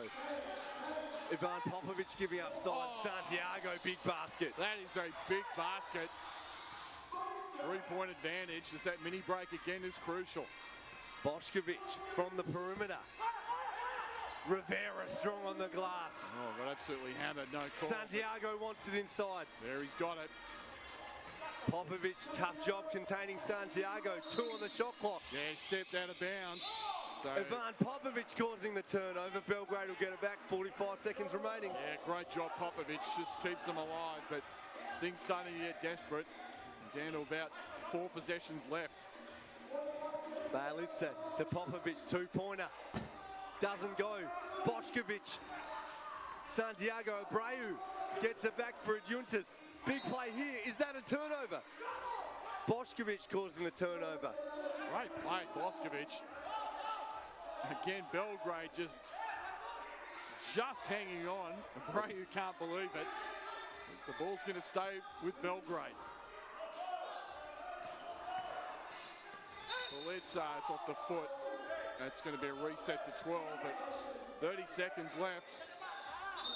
Belgrade going with their shooting lineup, both the Popoviches, their length shooting from the outside, often a factor. Balitza looking to get on the rim, knows he goes to the free throw line and he foul. Can't get it to go. Dusan Popovic gives him another opportunity. Ivan Popovic, Dusan Popovic. Oh, send it out. Santiago says no. Santiago. They're running out of time. This thing could be over. 10 seconds remaining. Belgrade need to get possession back. Eduardo Rivera. They get possession back, but there's only 5.6 seconds, and we've got a huge upset here. Adjuntas, the Puerto Rican team, is going to get the W. We follow the replay here. Popovic. 2 seconds. Popovic, and it is over. Adjuntas through to the semi-final. We see the number 8 ranked 3x3 team in the world. Belgrade knocked out. What a tremendous performance by Adjuntas. Belgrade, in the end, just couldn't get their perimeter shots to go with any level of consistency. And Adjuntas go through to the semi-finals. They'll play Melbourne Athletic. And very shortly, we're going to have Nathan Stremple, one of the victorious Adjuntas players. It'll be, we're just trying to decide who it will be. Nathan Stremple, and he will be talking to Vladimir Santiago.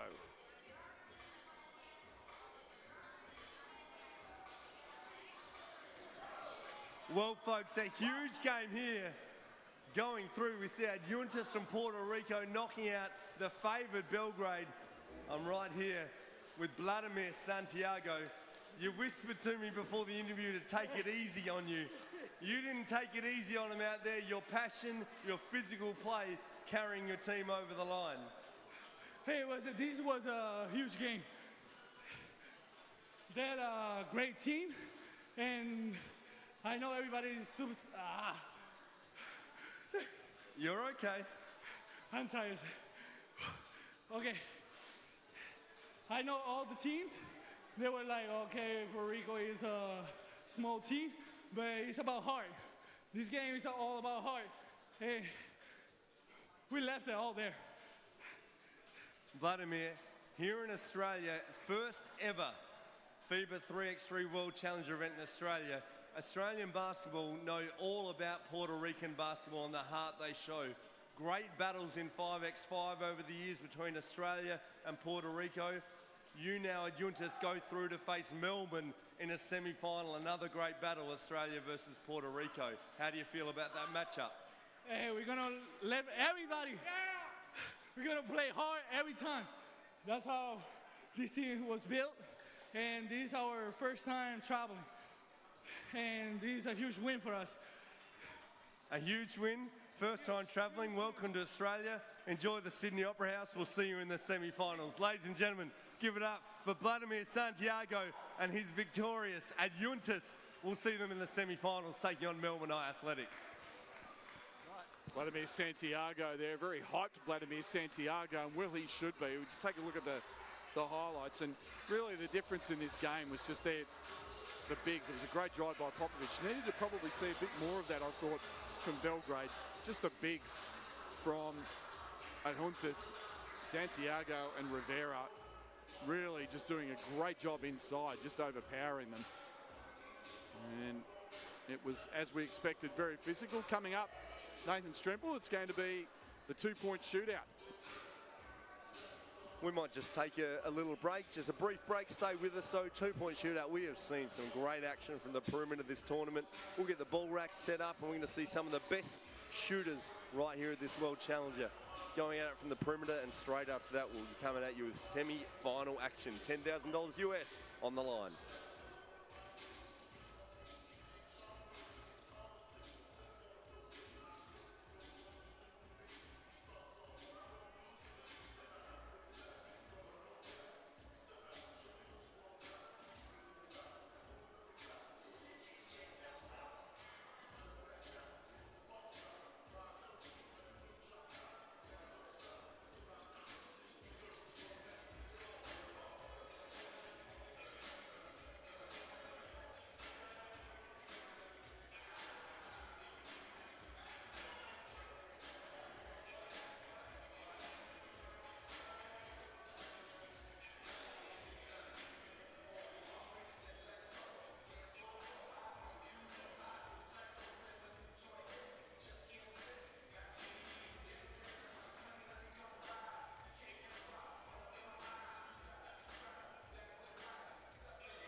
We're underway with a 2-point shootout here from Sydney.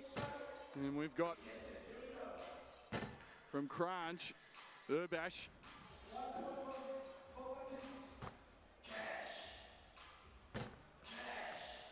Getting hot from the top of the key, if you don't mind. Nathan Strepper. Oh! Urbash, we've seen him knocked out now, but he's just going, I've still got a little something to play for. Stepping up first, always tough in the shootout, but Urbash, look at him getting rolling that last little corner ball.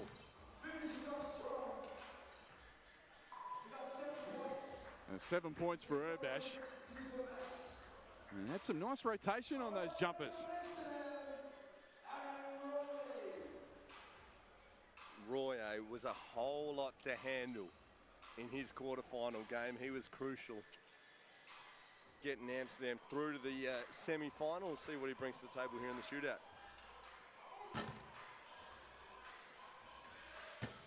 Roye, nice form.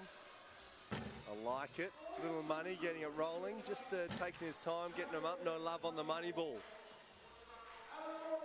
Roye knows he's got time. 45 on the clock, plenty of time actually to get through the racks. So Roye just taking his time. Look at that cash money.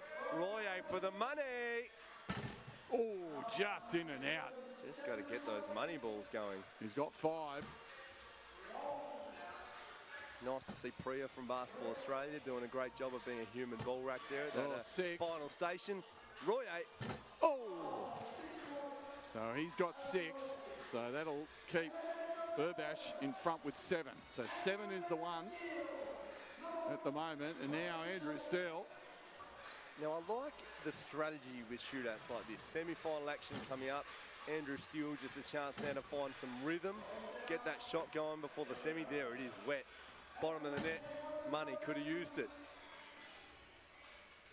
Andrew Man of Steel, Australia's #1 ranked 3x3 player. Yeah, the legs are a little bit betraying him at the moment. That's good. Little shout out to Tom Wright, not here for the finals, just having to play with that sub that last game. Could be hurting the legs. Moneyball keeps him in it. What can he do on the last rack? Andrew Steele needs this one. And needs the money. It's to tie. He's got it! Oh, Andrew Steele! No, he ties Urbash at 7. In this 3-point shootout, it's important to get hot and get on a bit of a roll if you can. Nice to see him just hitting the last couple there. Just a nice way to go into the semi-final action coming up next. Here we see Sainal from Marienbad. Sainal, we saw him just throw a nice cram late in the game. No, he's subbing out of the action. Urschel stepping in. Urschel, a late substitute in the tournament. Coming in late with Gaspar Ovnich. Not able to make it. We see Ziga Urschel from Piran. We'll see him in semi-final action coming up shortly.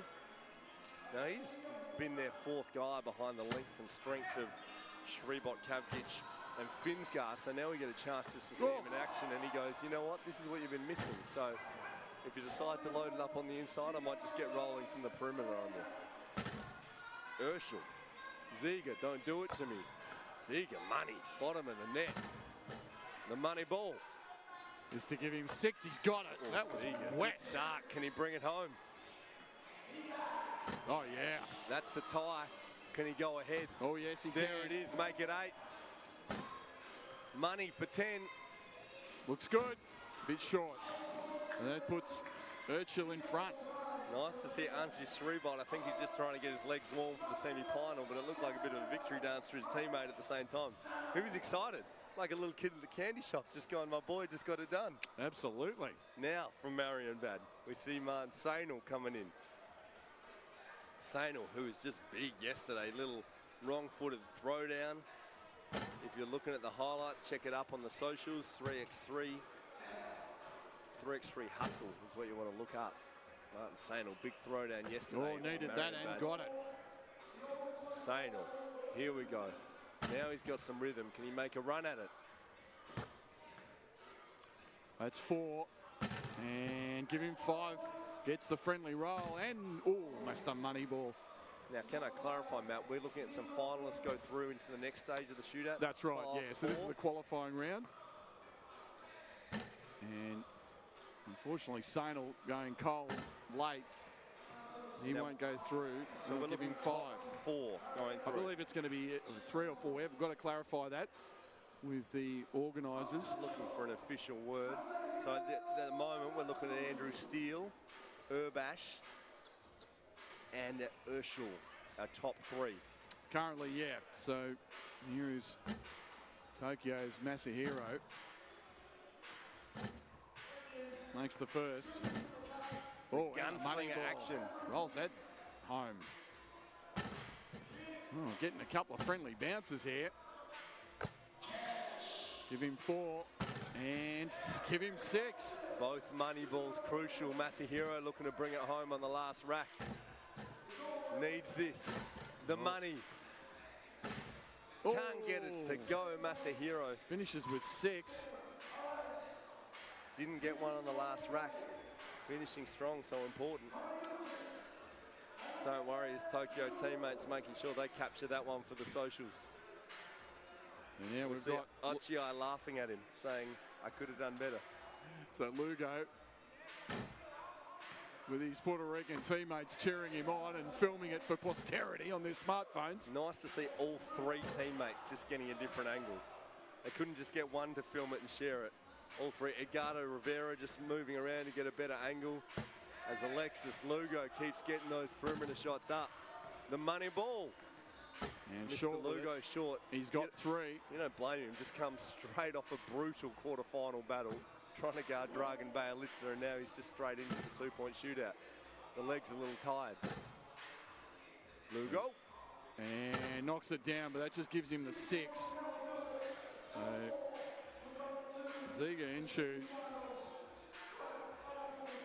So we've got Enshu with 8, Andrew Steele with 7, Urbash with 7, Roy Masahiro and Lugo all with 6. I think we're looking for Ivan Popovic now. This is rough. Just knocked out of the quarterfinal. He might still be in recovery. He might still be copping a spray from Dragan Bjelica. I think that's a very accurate call, Nathan Stremple. I wouldn't mind seeing, but no, we're rolling away. We're rolling it away. Looks like we've got no Ivan Popovic. I So- want to give a big shout out to those teams we've just been knocked out in the quarterfinals. Good call. Tokyo, we saw Lausanne from Switzerland. We've just seen Belgrade knocked out, and Kranj from Slovenia. 4 of the best 3x3 teams around the world, and that's the calibre of talent we've seen here. Those 4 teams not good enough to progress through to the semis. Oh, absolutely, and they were all such fiercely contested ball games. And this is the team we kind of expect are going to be the favourites, just coming out for the warm-up. Piran. They are going to be very, very difficult to beat. But coming up against this team From from Amsterdam. And great to see the talent internationally. So we've mentioned those 4 teams knocked out, a great sign of the talent here at this FIBA Challenger. First time ever in Australia. We look now at the 4 teams that have won through to the semi-final, and 4 very different teams going at it. We first all see this matchup in the semis here. Number 4 ranked in the world, Piran from Slovenia, taking on number 11 ranked in the world, Amsterdam from the Netherlands. They knocked out the higher ranked Slovenian team, Kranj, in their quarterfinal. So come through an upset. They come against another Slovenian team ranked number 4 in the world. They've played against each other before in a number of events. A big battle, and we hold our breath as this one goes up, because we see the home team, Melbourne Athletic, winning through to go against Adjuntas in what will be a red-hot battle in our second semi-final. Yeah, that's the one to look for, because both teams just brutal confrontations. Those last 2 quarterfinals, it was just so physical, as it has been throughout this tournament. And again, Melbourne Athletic with only 3 guys. And as we just Piran warming up, we're moments away from a semi-final action. You see the beautiful shots of Circular Quay here at the Sydney Harbour. Just take that in. We're going to take a short break. The teams are warming up. We're back with semi-final action shortly. Nathan Stremple joined by Matt McQuaid here at the FIBA 3x3 Sydney Challenger.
Good evening. Thank you for joining us. If you are just joining us, Nathan Strempel's my name, joined by Matt McQuaid.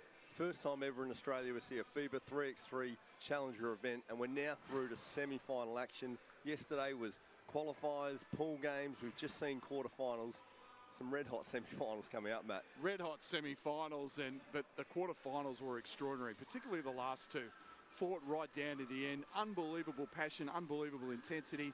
I tell you what, Nathan Strempel, 3x3, is here to stay. And both of those, we talk about those last two semi-finals being red-hot, both you could claim as upset results. Melbourne Eye Athletic going against a more experienced 3x3 outfit without a sub, Tom Wright, so crucial for them in the pool games. And they've had to roll without him in the semi-finals, required foreseeable action at Nunawading Spectres. And they just get it done down the stretch. Tommy Greer, a massive 2-ball, and then Tom Garlop just showing continually being Mr. Clutch in 3x3 to get them through. And same with Adjuntas coming over Belgrade.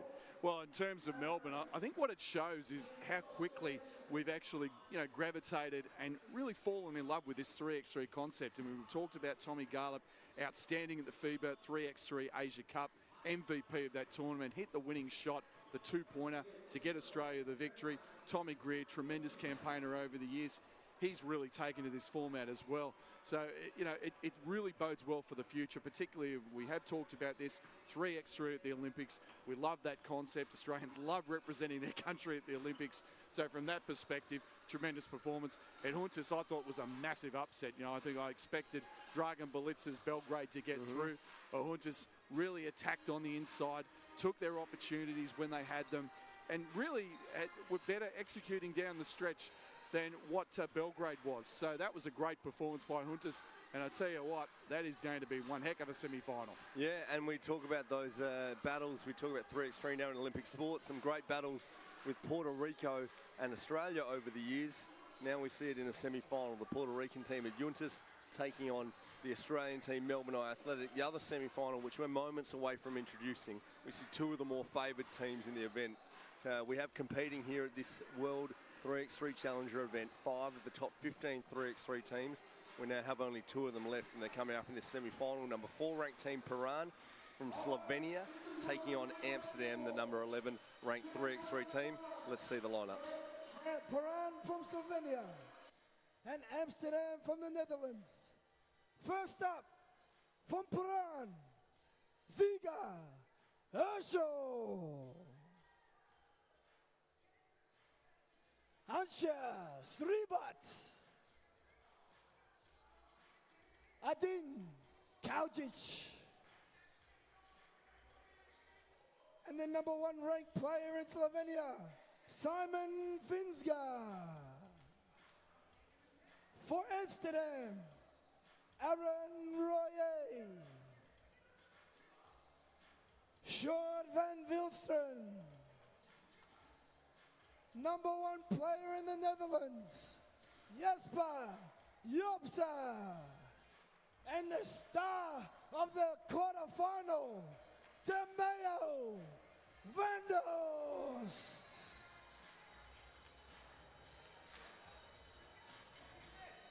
Winner goes home, loser goes home. What am I saying? Winner in it to get the 10K and a chance to play on the World Tour.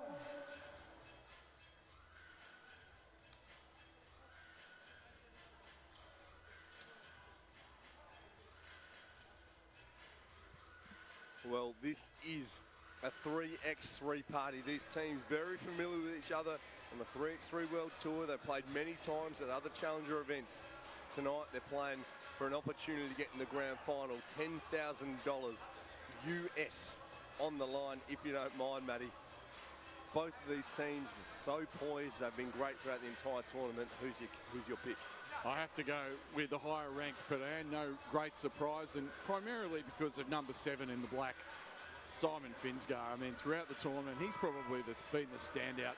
He's got the size, he can shoot from range, he's so intelligent, really playing the role of kind of a big facilitator more than anything else, and he's given them a huge advantage right throughout this 3x3 Challenger event. As we're about to get underway, I'm going the other way. Amsterdam for mine, especially DeMeo Van der Horst, has just been a handful in the clutch.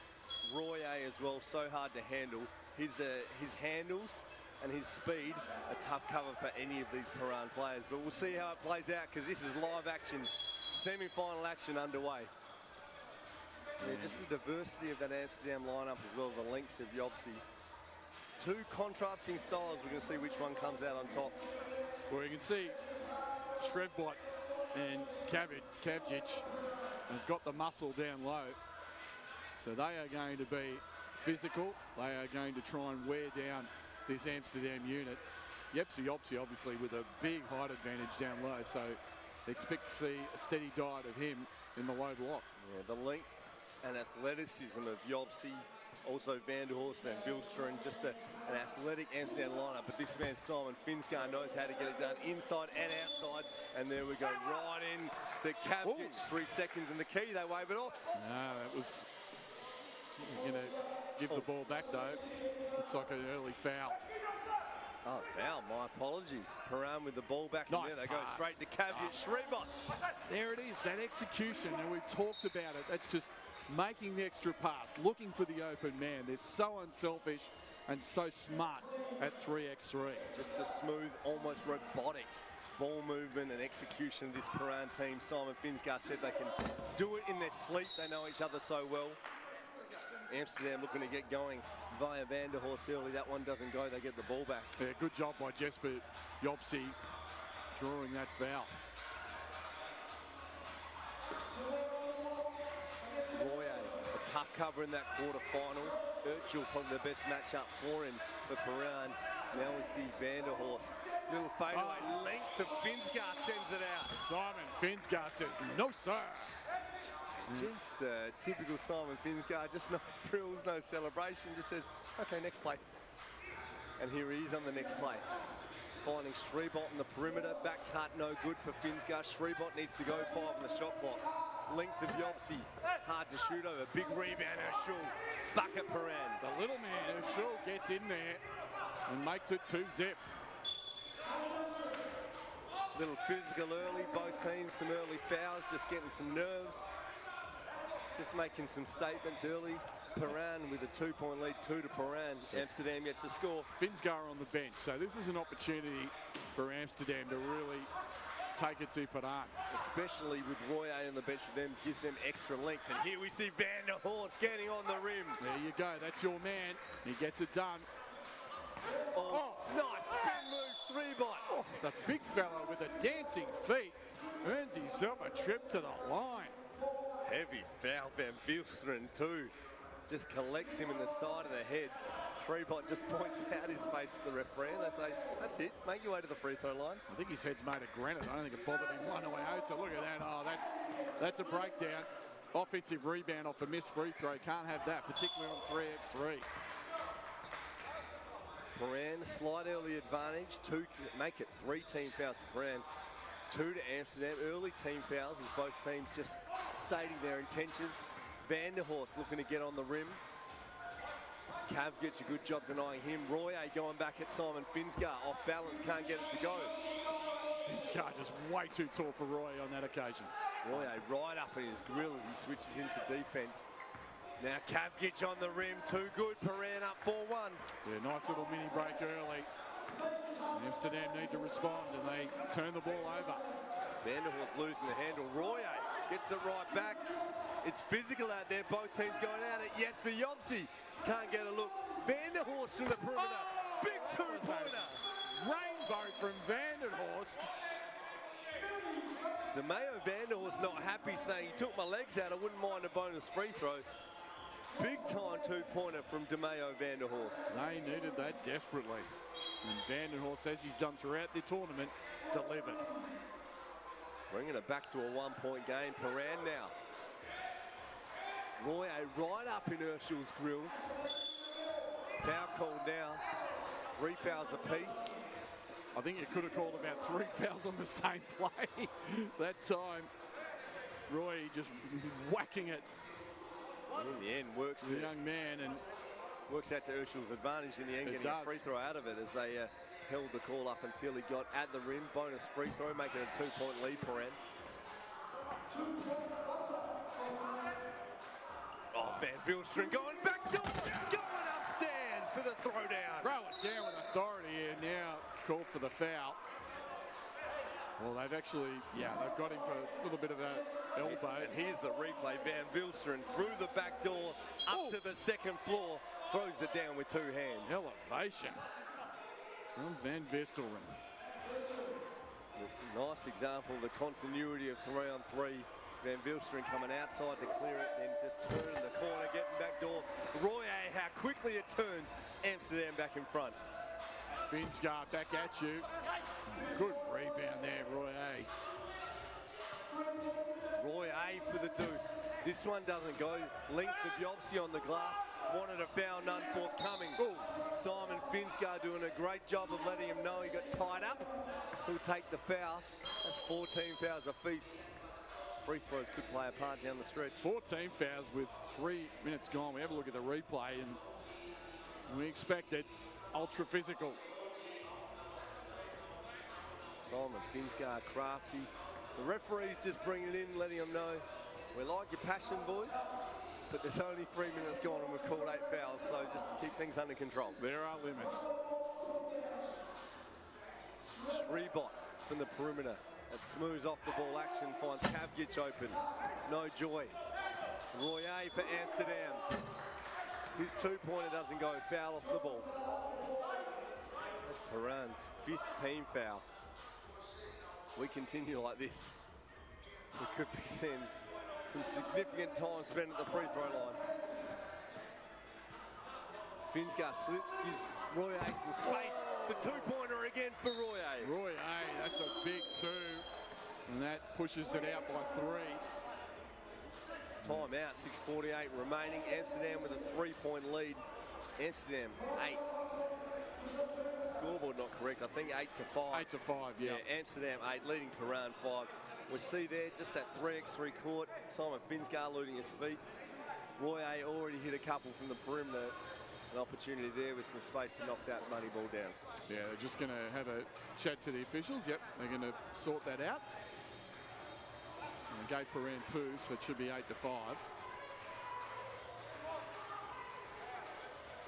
And Royer proving a factor early, especially when Urschel out of the game for Piran. He just exploits that mismatch. None of those tall, strong Piran defenders are having a hard time staying in front of Royer. Well, you talked about that versatility. It's definitely becoming an issue as Finsgaard launches one and buries it. Just the robotic nature Simon Finsgaard goes. I'll just bring this back to a 1-point game. Nice work, Shribot getting in the lane. Kavgic now back to Shribot in the block. 8 in the shot clock. Steps it back outside. Didn't want to take it at Yobsi. Finsgaard again looking from the perimeter. Can't get this one to go. Shot clock violation. Nice D, Amsterdam. Vanderhorst there, just denying Finsgaard. Great play. Gets the turnover, and they've got the 1-point lead. Van Vilsteren back in the game. Both teams. Royer again, same spot. Not quite the result that time. Royer just wearing Finsgaard. This time Shribot doesn't mind the matchup. Call foul on Royer, so that's the 15th foul for Amsterdam. Both teams in danger of sending the other to the line for 2 very, very quickly. Both teams looking sharp in the first ever kits here too. Semi-final action. The FIBA 3x3 Challenger. Nice look, Shribot. That's an outstanding pass there by Kavgic inside the Shribot for the 1. Just that experience playing together. Or look at Royer going to work, saying try and stay in front of me, Shribot. They want a hand on it. Shot clock violation is the call. Piran will get it back. We saw there Royer trying to exploit the lack of lateral movement from Shribot, but time ran out on him. Piran tied it up 8 apiece. Piran and Amsterdam approaching that 5-minute mark. Smooth off the ball action. 3 in the shot clock. Kavgic will have to force it. No time. That's a shot clock violation. And one of their rare times where Piran, Piran have struggled offensively to execute in the half court. We're seeing Urschel back in the game, giving that defensive matchup. Oh, DeMeo Vanderhorst on the rim. Is that athletic ability they need to take advantage, and now we've got a technical foul that's been called on White. So that's going to send Simon Fisgar to the line for 1. And that's Amsterdam's 16th foul, Nate. So not clear what the tech came from. Was it language or maybe just in the... possibly language. I don't think it was a delay of game as Finsgar ties it up at 9. Really just enjoy the Simon Finsgar off-footed shooting action as well. The right-handed shooter with the left foot in front. So effective though again from the free throw line. Finsgar now ties up the score, looking to put Piran back in front, taking it right at DeMeo Vanderhorst. Airball fadeaway though. Shot clock violation, the referee all over it. They reset the shot clock, but Finsgar's shot didn't touch the rim. Referee overall called that shot clock violation. Amsterdam get the ball back. Once again, Finsgar taking a break. Vanderhorst also taking a break. So the two guns on the bench in this crucial period. Nice back cut, yes, for Yobsi. Strong finish to put Amsterdam back in front. Super pass by Van Vilsteren and a steal. Just a little mini shift towards Amsterdam here. Royer attacking the rim. He can't get it to go. Urshel now for Piran. Finsgar just taking a breather. Shrebot looking to exploit the size mismatch on Royer. Can't get it to go. Yeah, good defense by Royer. That's just short. Amsterdam trying to push this out. Urshel now going at Van Vilsteren. Now goes to work on Yobsi. His two-pointer no good. Van Vilsteren just milks a little foul. That's Piran's 16th foul. Any foul now for the next 4:25, and we're seeing free throws. Yeah, you can expect to see both teams really look to attack the rack and try and get that all-important 7th foul. And this is where we see the athleticism of Amsterdam by Van Vilsteren on the rim. Make it a 2-point lead for Amsterdam. Finsgar looking to bring it back. Offensive rebound, Simon Finsgar. Look at the activity by Simon Finsgar. Knew he missed and just cleaned up his own.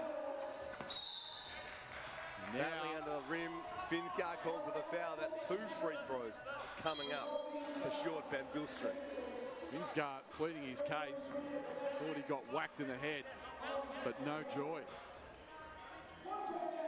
4:05, a long way to go. And we're going to see plenty of action from the free throw line the rest of the way. You have to think both teams going to attack that paint now in the bonus, but then does that open up the perimeter? 4 minutes of exciting action coming to go. All the chocolates on the line as well. A grand final position coming up, and a big difference in dollars in terms of who wins through. Missed the first Van Vilsteren. Every shot critical. And the Sundet semi-final makes it 2-point ball game. Finsgar for Piran. Nice pass. Kavgic can't get the finish. Finsgar, as he's done all tournament, threading the needle. Kavgic just doesn't get that one to go. Royer's been hot from the outside. That one doesn't go. Royer gets it back. Now he attacks the rim. Van Vilsteren back to Royer, 6 on the shot clock. Royer just in the seams. Van Vilsteren, nice look. Great wraparound pass by Royer. Stayed with it, and that mini break could prove crucial. Royer up and in on Finsgar. Finsgar just gets him up and on the rim. Smart play, Simon Finsgar, keeping Piran in touch. Amsterdam need to clear. Almost the turnover. Kavgic hands on it. Amsterdam will get it back. We've got a timeout. 13-11, Amsterdam leave it. 3:19 remaining. Big period now. This next minute or so, Amsterdam have an opportunity to really push it out. And while we've got a moment, we really need to mention our partners and thank them very much for this outstanding event. First ever Wilson, Tissot, Powerade, the production company CMS Australasia, once again doing a fantastic job bringing this broadcast around the world, and MSF Sports for putting this together, all the equipment, and of course Destination New South Wales for their tremendous partnership in bringing 3x3 Challenger to Sydney. And a turnover off that change of possession gives the ball back to Piran. Just in terms of what we're playing for here, first ever 3x3 Challenger event in Australia. We mentioned several times, 10,000 US for the winner.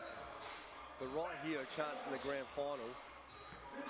Big difference in prize money if you win through that grand final or not. As Shreebot just, we'll come back to that in a moment. We're back to live action. Shreebot just keeping Piran in touch, 1 point game. 3 minutes remaining. Piran down 1, but with the ball by Simon Finskar. DeMeo Vanderhorst doing a great job sliding with him. Nothing easy out there. Roy A secures the rebound. Yopsy looking to clear it. Now Vanderhorst for Amsterdam. Vanderhorst off balance. Big bucket. DeMeo Vanderhorst. Little LeBron James action off the one leg, if you don't mind. Oh, Simon Finskar. Cold-blooded. That is ice cold. Simon Fisgard, no emotion. Let's just, we're down 2, understands the situation and just buries it. That is clutch. Scores now tied, and both of those players, Vanderhorst and Finskar, we've seen them step up down the stretch. Vanderhorst again looking to be the man. 2-pointer doesn't go. Just dribbles off with the 1. That was going down. Simon Finskar cleans it up again from the perimeter. Can't get it.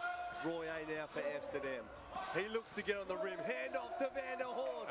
Amsterdam back in front. What a play by Roy A. Super feed inside to Vanderhorst. Simon Finskar for Piran. Going to work against Vanderhorst. Perimeter shot doesn't go. Under 2 minutes remaining. Amsterdam by 1. Kavgic falls out of bounds. Yossi wide open. Can't get it to go. Missed opportunity. Now Piran in the low block. Shreebot going to work. Foul called on Roy A. 2 free throws coming up. Yeah, that's the 17th foul for Amsterdam. So Shreebot has an opportunity to take the lead. Timeout's been called. Timeout on 43 remaining. Amsterdam 15, Piran 2, but 2 Piran free throws coming up. Now, top 4 teams all on the prize money. Winner taking home 10,000 US. But what's on the line here to make that final game, that grand final? 10,000 for the winner, 6,000 for runner-up.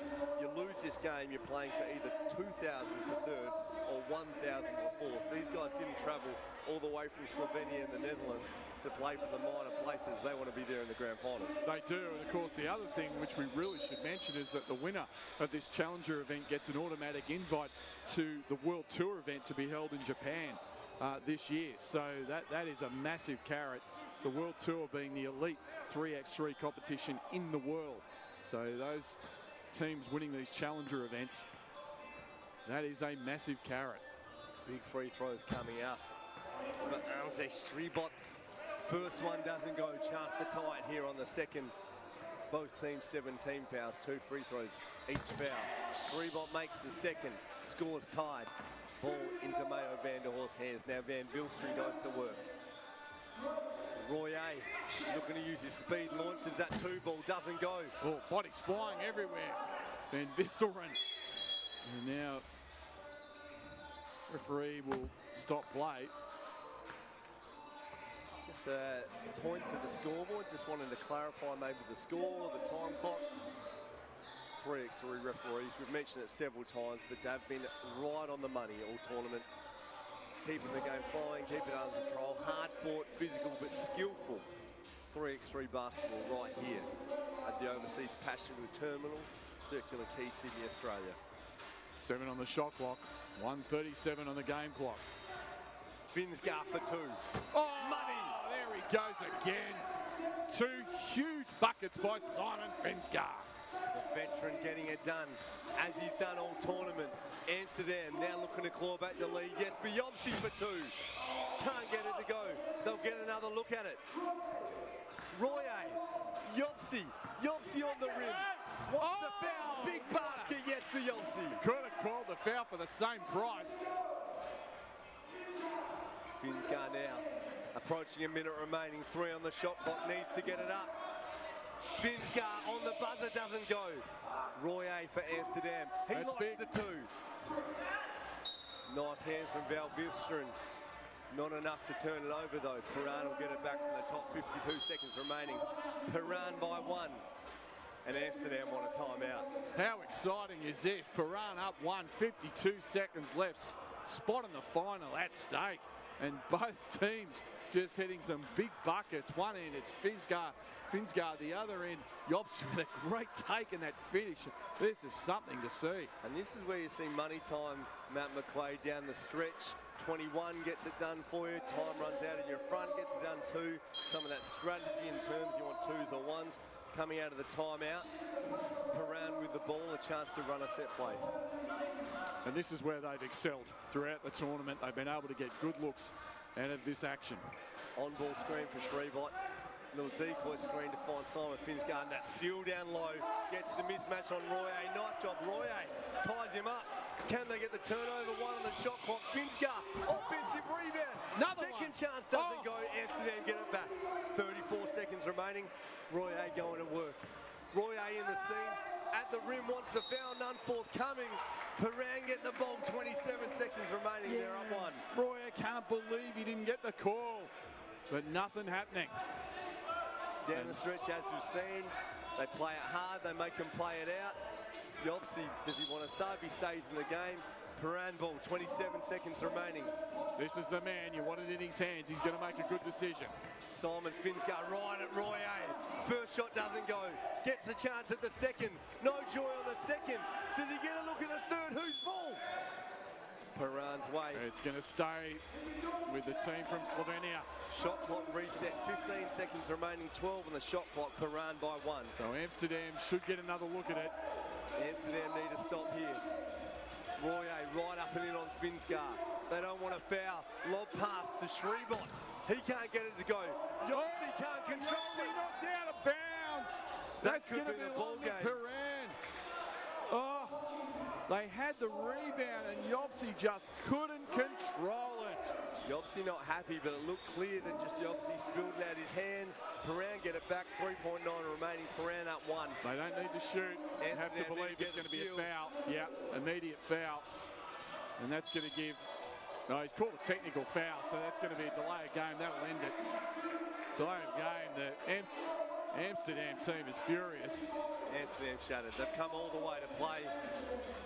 Shows you how much it means to them, and letting the officials know about it. But correct call. He didn't check it out properly, and he's got him for a technical on the delay of game. Van Vilsen looked to nod in acknowledgement there, acknowledging what the call is. It is correct. So we'll see Finsgaard shoot one and possession. Now Piran not happy.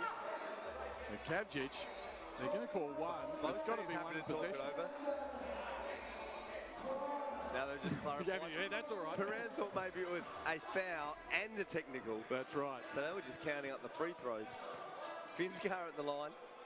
Still 3.2 remaining. Finsgaard makes no mistake on the free throw. That'll do it. They're going to have possession. Stranger things have happened. Royer now, the regulation foul call. We'll see Finsgaard shoot two. And really all he needs is one. For a miss. Yeah, all he needs is one. And you have to believe this man, who has been an absolute star in this tournament, is going to put his team through to the final. And whoa! I don't think I've seen him miss a free throw all tournament, and there you go.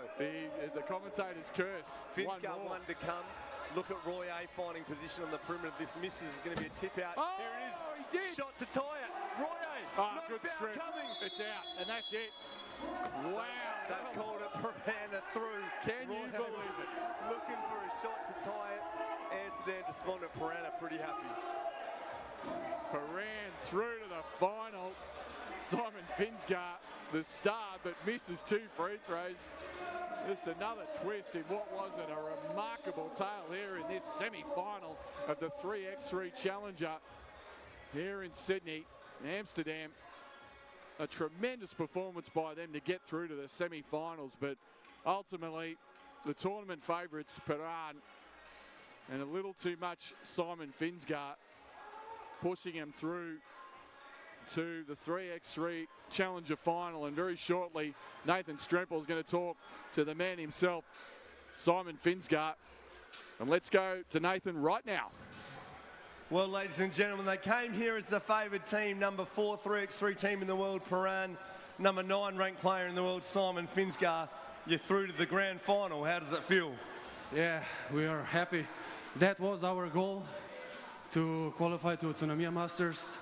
So now that we did that, the last games is gonna be just for our fun to enjoy. You say just for fun, a difference of $4,000 on the line, 10,000 for the winner, 6,000 for runner-up.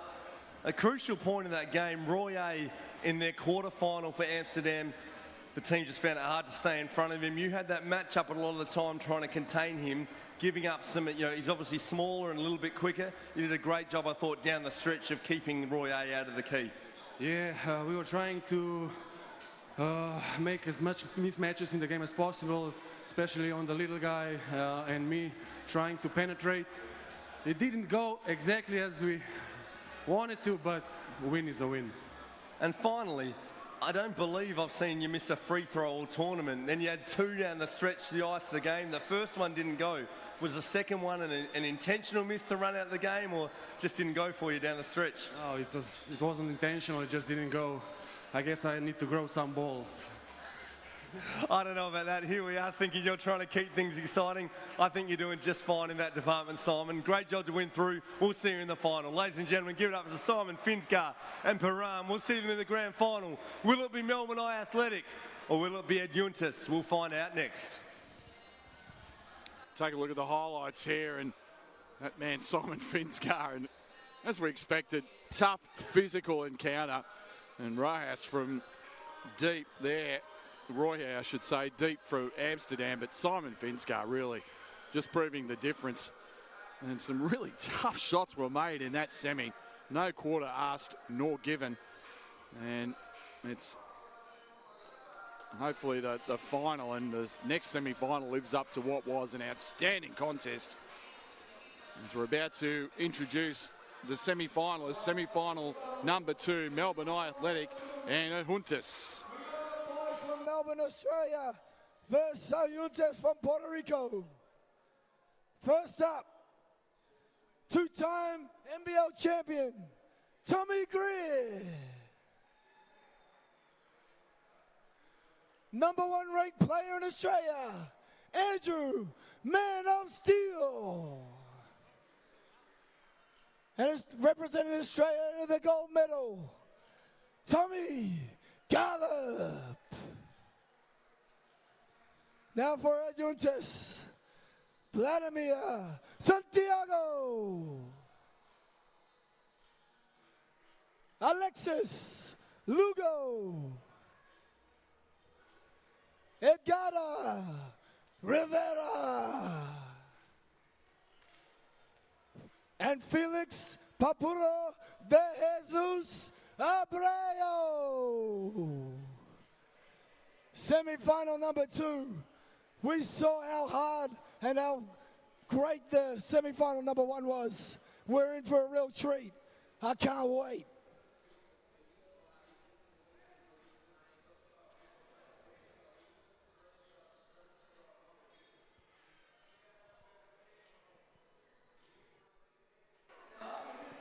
Well, one semi-final down. Piran taking the chocolates in that one, keeping it interesting down the stretch.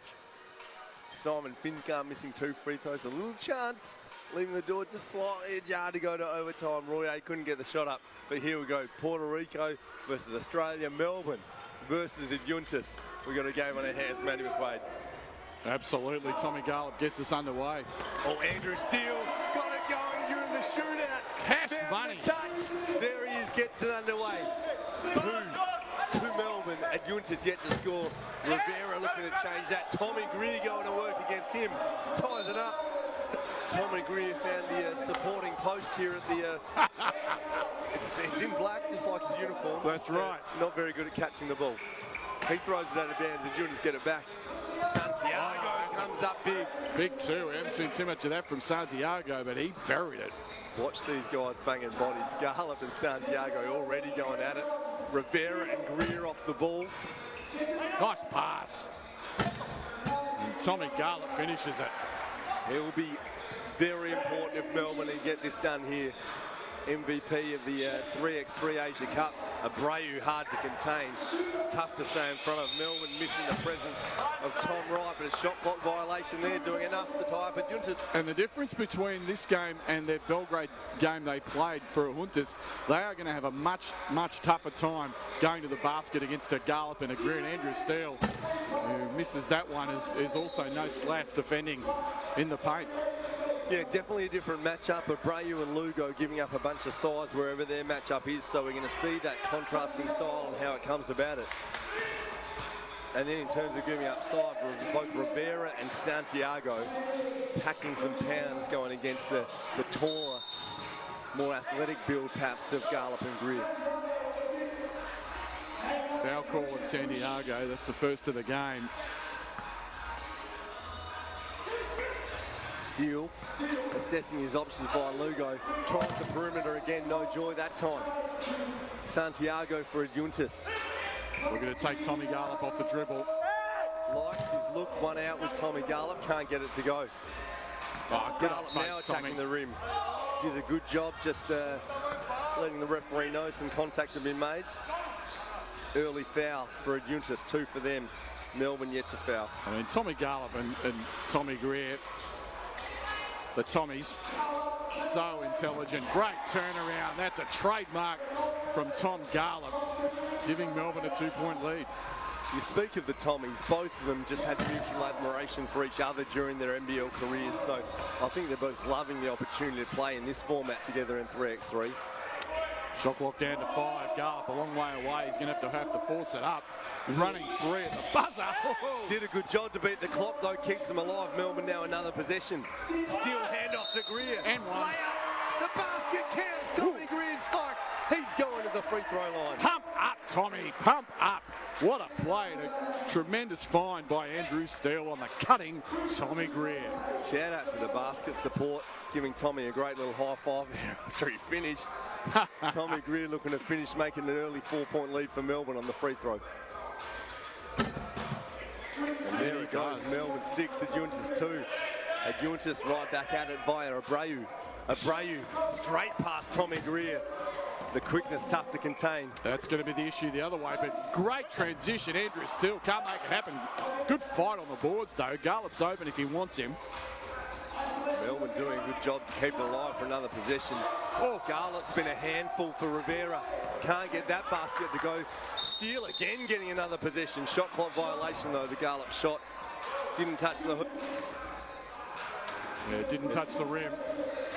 Turnover, but Melbourne so far in control. Santiago likes it from the perimeter. His shot doesn't go. Tommy Greer cleans it up. 3 early fouls for Adjuntas could be a factor. They don't want another. Garlop attacking the rim, putting him under pressure. Nice Tommy Garlop using that size to knock it down. Oi! Garlop just putting Lugo on his back. Lugo went down hard. Just threw his body back as he got hit. Just threw him off balance, and he's come down. I want to see it again. Down, on the coccyx and his side. They can just knock the wind out of your medic out on the floor. We'll look at the replay here. Lungo just past Greer. Garlop goes to the ball, just knocks him off balance here. On the side, that's tough on that. Just the point of the hip. Yep. Takes some wind out here. Good to see Lugo up and about though. Just clarified, I have got some free throws for that one. So he's happy to go to the line. It always makes you just the pain go away a little bit more when you know you've got a couple of free throws to shoot. He's just got the one, of course. It's just the first foul for Melbourne. And Lugo about to shoot one. Even Kobe Bryant snapped his Achilles, still just fine. Found a way to just knock down 2 free throws before he stepped off the court. As we're back to live action, Adjuntas down 3, Tommy Garlop. Yeah. Quick transition, make it a 4-point lead again for Melbourne. The smarts from Tommy that time. Santiago slipped and Garlop took advantage. Ooh, big 2-pointer for Abreu. And now Garlop, check that steal, has turned the ball over. We've got a timeout, TV timeout, 6:56 remaining, Melbourne 8, Adjuntas 6. As opposed to the arm wrestle we saw in our last semi-final, free-flowing scoring early. Well, both teams have got ways to attack the other. With Adjuntas, it's their little guys. It's Abreu and it's Lugo. That Melbourne, they feel like they can take them off the dribble, as we saw Lugo there before. The other way is basically just the size and the smarts of the Melbourne team. Andrew Steele can hit it from the perimeter. Tommy can hit it. Both Tommies can knock it down from perimeter. They've got that size and intelligence to work that little matchup inside and work those mismatches. And just the length of Melbourne a factor early too. Melbourne's shortest guy being Steele, taller than all four of the Adjuntas team. Oh. But the speed of Adjuntas a factor, back-to-back doubles for Abreu. Tying it up. Garlop now going to work, size advantage there. There's that mismatch. Tommy short on it though. Good fight by Andrew Steele. Just relentless Steele, just numerous times already. Called for the foul on that one. They've done a good job giving Melbourne second shot so far in this semi-final. Once again, we have to worry about fatigue being a factor for the Melbourne side. Santiago just attacking the rim where he likes it. Rivera now right by Garlop. Adjuntas in front. Yeah, there's that issue, getting beat off the dribble. Steele from the perimeter. Ooh, that was a deep two in and out. Santiago again weighing up options. He likes the perimeter shot. No joy on that occasion. Steele cleans it up. Melbourne now a fresh shot clock. Garlop on the weak side. Step back double. No joy. Tommy Greer can't get a hand to it. And they let that one run out of bounds and just take the breather as Tommy Greer drops his hands to his knees and goes, I might suck in a few deep ones and just take a moment. Yeah, this is where they've already played such a brutal quarter-final, and it might start to tell the second half of this one. 1 point lead to Adjuntas. Rivera hard to handle down there. Tommy Greer does a great job making it tough for him though. Now Greer back out to Garlop. Garlop just some poise. 5 on the shot clock, still needing to get it up. Good defense by Adjuntas. Melbourne ball. Tommy calls that fist play they like to run. Yeah. You want to see them get something rolling to the basket. It's going to be tough though with 3 seconds to go on the shot clock. Garlop changes it to 1. There's the quick hitter. Steele, same spot, doesn't go. Oh, they spill it. Lucky to get it via Abreu. Adjuntas by 1 approaching the halfway mark of this game. Abreu, it's been hot early. That one doesn't go. Nothing but oxygen there for Abreu. Now this time, Melbourne with an opportunity to set up some of that high post action with Garlop. And we'll see here, he's looking to spring Steele free on a pick. It's the mismatch. Little decoy pick, yeah, just that seeing was it nice. right into Garlop. Yeah, that's those smarts we talked about.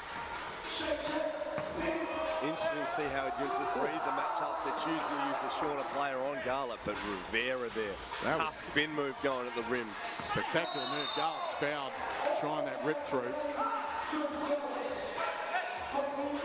And Adjuntas really giving up significant size. If either Rivera or Santiago goes out of the game, both Abreu and Lugo giving up significant length to whoever they look to match up on. Garlop again against the shorter Abreu. Goes to work. Nice fake, Tommy Garlop. Oh! Tommy went one way, they went the other way. What a play by Garlop. Garlop just sells the candy. A whole bag of mixed lollies there. Going Adjuntas' way as Garlop sells it and then just helps himself to an easy layup. Ties up the score. Melbourne now with a chance to go in front.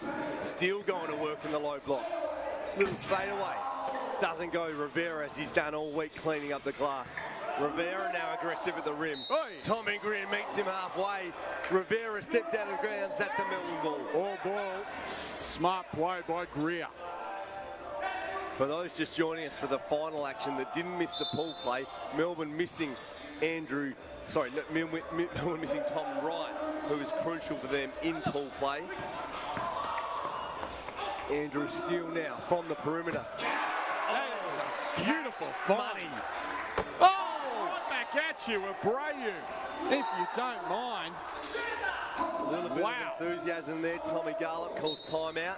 Just gives Melbourne a chance to think it over. That was a beautiful find by Garlop to an open Steele. Great pick set by Tommy Greer, but you have to give it to Adjuntas right back at you with the Jesus Abreu. Abreu stepping up when it counts. Here we go. Look at the replay. Garlop draws the defender. Andrew Steele. Whack. Bottom of the net. But then back out. Quick transition. Abreu has been hot in this semi-final. Slow motion replay. Money. wetness, bottom of the net, we're all tied at 12. And it's that quick transition that's so important, especially in a tightly contested semi-final like this one. Tom Wright, as we were just saying before, played in the pool games for Melbourne, unable to play due to several commitments with Nunawading Inspectors tonight, and they have missed him. No sub for this Melbourne Athletic team. Really just digging deep into the reserves now down the stretch after a hard-fought weekend of 3x3. You can see they're looking to go after Abreu here if they can. There he is trying to get it to Garlop. Garlop from the perimeter. Little inside-outside, Greer finding him. They get another look at it. Garlop now looking to turn the corner on Santiago. Tough finish. Santiago goes to the floor. Garlop's there waiting when he gets up. Abreu again from the perimeter. No joy. Rivera just clears Steele out. Can't get a hand on the rebound though. Rivera is tough to battle with down on the block. He is a whole heap of muscle trying to get around him on the glass. We get another timeout. Melbourne 13. Adjuntas 12. 3:58 remaining. It's a semi-final we expected, isn't it, Nathan Stremple? Both teams just playing with great aggression. I cannot believe the energy that this Melbourne team is playing. And once again, this event, our partners, first ever Wilson, TISO, Powerade, CMS Australasia, MSF Sports, and Destination New South Wales. We thank you for your partnership. It has been outstanding. What an event this has been. Let's get going with more action. All of those partners playing a key part in having us here. First ever FIBA 3x3 Challenger event in Australia. Andrew Steele's been hot from the perimeter. That one doesn't go. Melbourne have been crafty the way they've used the timeouts, giving themselves little breaks. Garlop going to work. Oh, Tommy Garlop, tough to give him a 2-point lead. Just absolute money from the elbow, Garlop. So offensively skilled he has been throughout his career. Just crafty, able to find space in the paint. Adjuntas down 2, looking to peg it back. Abreu's been the man from the perimeter. Now exploring his options, getting the seams, and that's a shot clock violation.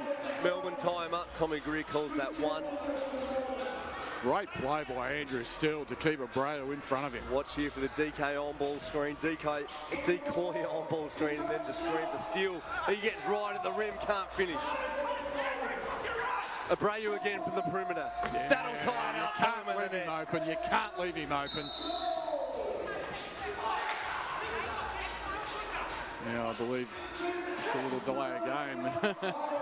Vladimir Santiago not happy. Well, that's going to be Melbourne possession, but what a game. Abreu coming up with 2 big perimeter bombs. Garlop did a good job of just milking that one out, make it 5 team fouls for Adjuntas, just over 3 remaining. Only 2 for Melbourne, so that could be a factor down the stretch. Garlop early, just making no decoy about what he wanted, established position. Garlop got that little mid-range fadeaway going, 15-14. Melbourne with the lead. Tommy's getting hot. Abreu just going to Greer. Tommy, a great job staying in front of him. Doesn't get that one. Garlop on the rebound. Melbourne going back at it. Andrew Steele now attacking Abreu. Back to Garlop, the hot hand. 3 on the shot clock. Needs to shoot. Fadeaway. Doesn't go. They'll get another look. Andrew Steele. Melbourne. Tommy Greer with a tap out. Oh, board. Spectacular. Santiago to tie it. In Garlop's face, if you don't mind. Oh, my goodness, what a game. Back-to-back baskets. Santiago ties it up. 16 apiece. Garlop fade away. Shot clock running down. 16 apiece. The Melbourne team looking spent on their feet. They need 2-10 of their best to stay in this. Abreu from the perimeter. Oh, Abreu. He has been the difference. Garlop, he was fouled. Fouled by Abreu. Give Tommy Garlop 2 shots. My goodness. The craftiness of Tommy Garlop. Massive deuce for Abreu to make it an 18-16 lead. 2 free throws for Tom Garlop, but that's the 6th foul for Adjuntas. A chance for them to get to the free throw line each foul and stop the clock. Although the clock may not matter as we're fastly approaching 21 points for either side. These have to go down from Garlop. Excellent free throw shooter. He has been. Garlop, cash on the first. The second will tie things up at 18. 2:04 remaining. Spot in the grand final on the line. All of Australia watching Tommy Garlop. ex-Sydney King at the free throw line. Oh, He's short short. with it. He's going to get one more. Oh, wow, what drama. Santiago in just a touch too early. And the officials got him for it. Steele and Greer just wanting to swap sides on that rebounding battle. Smart from Tommy Garland. Just took a couple of steps, got his breath back. Looking to knock this thing down to tie it up. 3x3 Asia Cup MVP, Tom Garlop at the line. There you go, no mistake on the second, 18 apiece.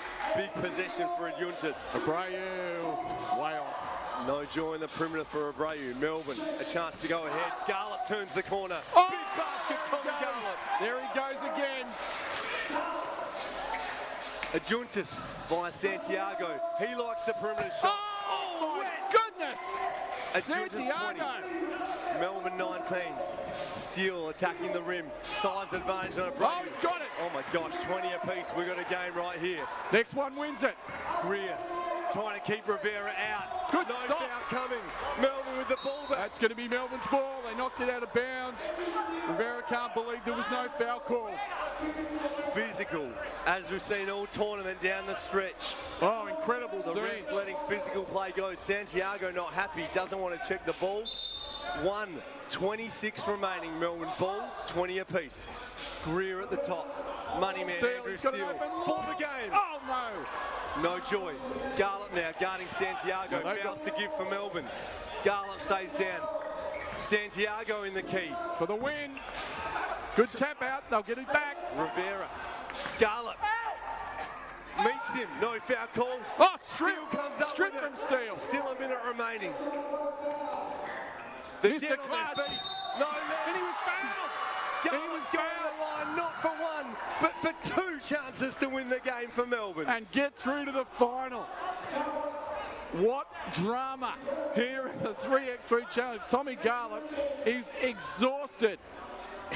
There was just no legs on that shot, within a whisker of airballing, but the foul, Adjuntas in the bonus, meaning Garlop gets 2 free throws, 2 chances to win the game for Melbourne. Just Listen to this needs home one. crowd go crazy. Here we go. Ice in the game, and Melbourne are pumped up. They're through to the grand final. Absolute scenes. Nathan Stripple, the Melbourne guys embrace. What a performance. 21-20, the game of the tournament so far. And Adjuntas not happy with the loss. Garlop looking to shake some hands, and Santiago, he's not happy. They came a long way. They gave it everything, but they go down by 1 point to an incredibly gutsy performance from Melbourne Athletic. They go through to the final. They'll meet Piran with a chance to win that $10,000 first prize. And right now, we're going to send it to Nathan Stripple. He's with Tommy Garlop. Well, folks, we've had hard-fought 3x3 all weekend in this semi-final. No exception. 20 apiece down the stretch, 1 basket to win it. Tom Garlop, no sub. That last shot where he got fouled, it looks like the legs were giving up. How are you feeling? I had heaps of energy left, mate. I was doing good. Feeling good, well, you should be, because you're through to a grand final, a chance to play for $10,000 against the number 4 ranked 3x3 team in the world, Piran from Slovenia. How are you feeling about that matchup? Yeah, mate, it's just been a lot of fun, as the last experience was in China, so no, we're just really stoked. Yep. And the craftiness of you down the stretch, it looked like Adjuntas had a small advantage. You were able to draw that foul to get yourself 2 free throws on that 2-point shot, but it was also that crucial 6th foul which has sent you to the line for 2 opportunities to win the game there down the stretch. Yeah, I mean, you're throwing a lot of rules at me there, but I'm still catching up, so I'll believe you. And finally, mate, Tom Wright was crucial for you in the qualification games. No Tom Wright here, you're going without a sub. Has that been a factor for you guys? Yeah, I think so. I mean, we're all blowing a bit, but Tommy's a great bloke, and we definitely miss him. So, yeah, we'd love to have him here, but we're just making lemonade, so it's all right. Nice to be clarifying. It wasn't just a case of too many Toms in the team. You had to get rid of one. We had an excess, so someone's got to go. Tommy Garlop, I'll let you go catch your breath. You've got a grand final coming up. Ladies and gentlemen, the home crowd right here, give it up for your Melbourne Athletic. They're through to the grand final. taking on Piran in a few minutes' time. Well, it's fitting there's the first ever 3x3 Challenger Series event to be held in Sydney that we've got an Australian team in the final, and Tom Garlop, Tom Greer and Andrew Steele doing an absolutely brilliant job to get the W. And have a look at the highlights. What was an incredible game, and DeJesus Abreu just hitting several perimeter shots down the stretch. And coming up, we've got the 2-point shootout. Stay with us. You are watching the FIBA 3x3 Sydney Challenger.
most important one.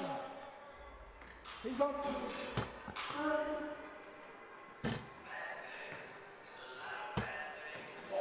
So we're underway in the final here of the two-point shootout. First man up is Urbash getting it going. from Kranj. Urbash, just a little bit of Jason Ackermanis, the way he's going about it there for any Australian AFL fans watching. Urbash not happy with that. Had to lead it away once again. He puts the score on the board. Urshul from Kranj about to sub in. Didn't quite catch how many Urbash came up with. I think it was about 4. Both originating from Slovenia.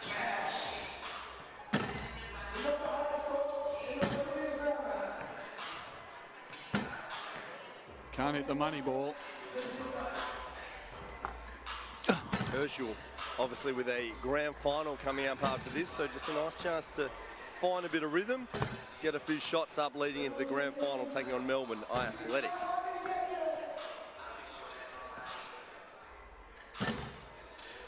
Urshul looking to get it going. Got a nice little stroke. Can't get the money ball though.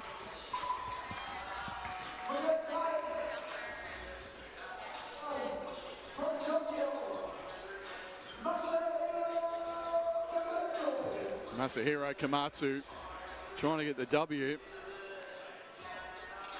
in this two-point shootout final. Oh, starts out with a swish and another one. Go for 3 in a row. He's got 3 in a row. Make it 4, son. And does. Oh, my. Komatsu, that gunslinging action. And it's got another one. It looks like he's going to be the champion of this two-point shootout. Drops in the money ball. It's all academic now. He's home. From the corner. Keep it going. Knocks it down. What an exhibition this is. Bricks that one. Can he knock down the money ball? No, it doesn't matter. And give Masahiro Komatsu the championship. The two-point shootout here at the FIBA 3x3.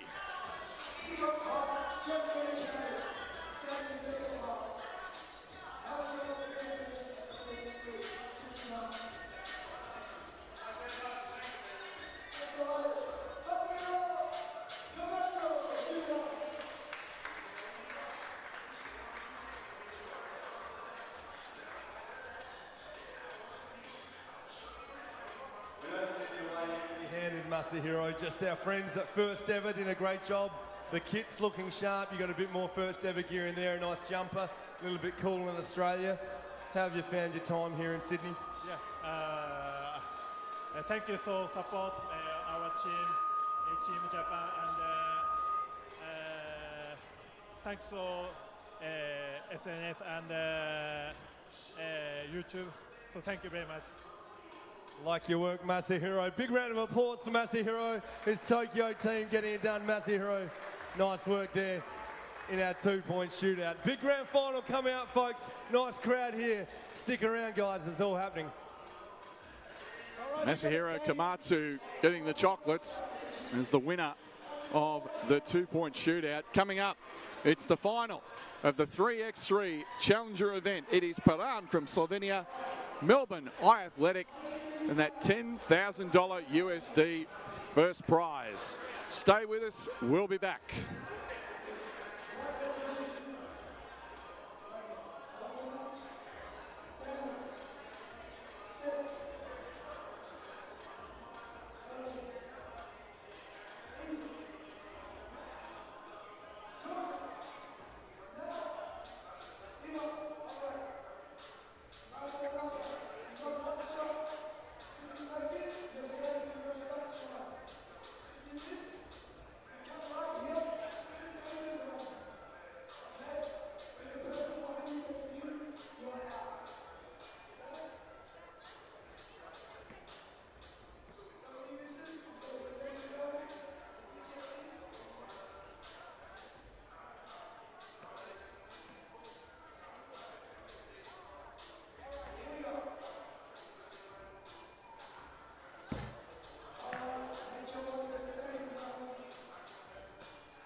Thank you for joining us. Coming up, grand final action. Nathan Strempel's my name, joined by Matt McQuaid. If you're just joining us, you've missed a heck of a couple of days of 3x3 action, a massive grand final coming up. A massive grand final, and this event has been extraordinary, capped by just two awesome semi-final games. You know, Piran getting the job done against Amsterdam, your pick to win this thing. But what we just saw a few minutes ago at Melbourne Athletic, three players, they got one down there, point guard Tom Wright, coming out against an Adjuntas team that were desperate to get to the final and a chance at that $10,000 US. And just somehow, some way, you never count out the toughness and the resiliency of the Australians. They managed to find a way to get the job done. And here we are. It's going to be a spectacular final. Now, whether you're joining us and you're new to 3x3 basketball or you've just enjoyed the growth of this sport over the many years it's been going on, thank you for joining us, whether you're by the NBL Facebook, NBL TV, 3x3 Hustle Twitch, or via FIBA 3x3 YouTube channel. We appreciate your company. We thank you to all of our sponsors making this possible. First ever, Wilson, TISO, Destination New South Wales, Powerade, CMS Australia, MSF Sports, the Australia's National Basketball League, 3x3 Hustle and Basketball Australia, all making it possible as right here for the first time we see a 3x3 Challenger event in Australia. First time ever in Australia, and we've seen the growth of 3x3 in Australia as we see Australia's Melbourne Athlete coming up in this grand final. Absolutely, and it's just been a tremendous event and a great example of Australians really starting to embrace this 3x3 concept. Here we are, meeting the grand final teams. Piran, the number 4 team in the world, coming from Slovenia, taking on Australia's Melbourne Athletic. Ziga Herschel. Enter Shribot. And the number 1 player in Slovenia, the 38-year-old veteran from Slovenia, Simon Finsga. Now, from Melbourne, Australia, the number 1 ranked player in Australia, the 3x3 Big Hustle champion, Asia Cup gold medalist, Andrew, Man of Steel. 3x3 Big Hustle champion, 2-time NBL champion with the Melbourne Tigers, Tommy Gray. And the MVP of the Asia Cup, gold medalist, former Sydney King, Tommy Garland. There's your lineup, folks. Massive grand final coming. The number 4 ranked team in the world, Piran, taking on an Australian team, Melbourne Athletic. Australia, relatively new to 3x3, but they've taken out the number 15 team in the world in the quarterfinal. They beat an intense and passionate Adjuntas team from Puerto Rico in the semi, and then they're going to try and slay the giant that is Piran. It really is the giant, isn't it? Number 4 in the world, as you said, got here. They beat Tokyo in the quarterfinal pretty convincingly, overcame the number 11 team in the world, Amsterdam, to get to the final.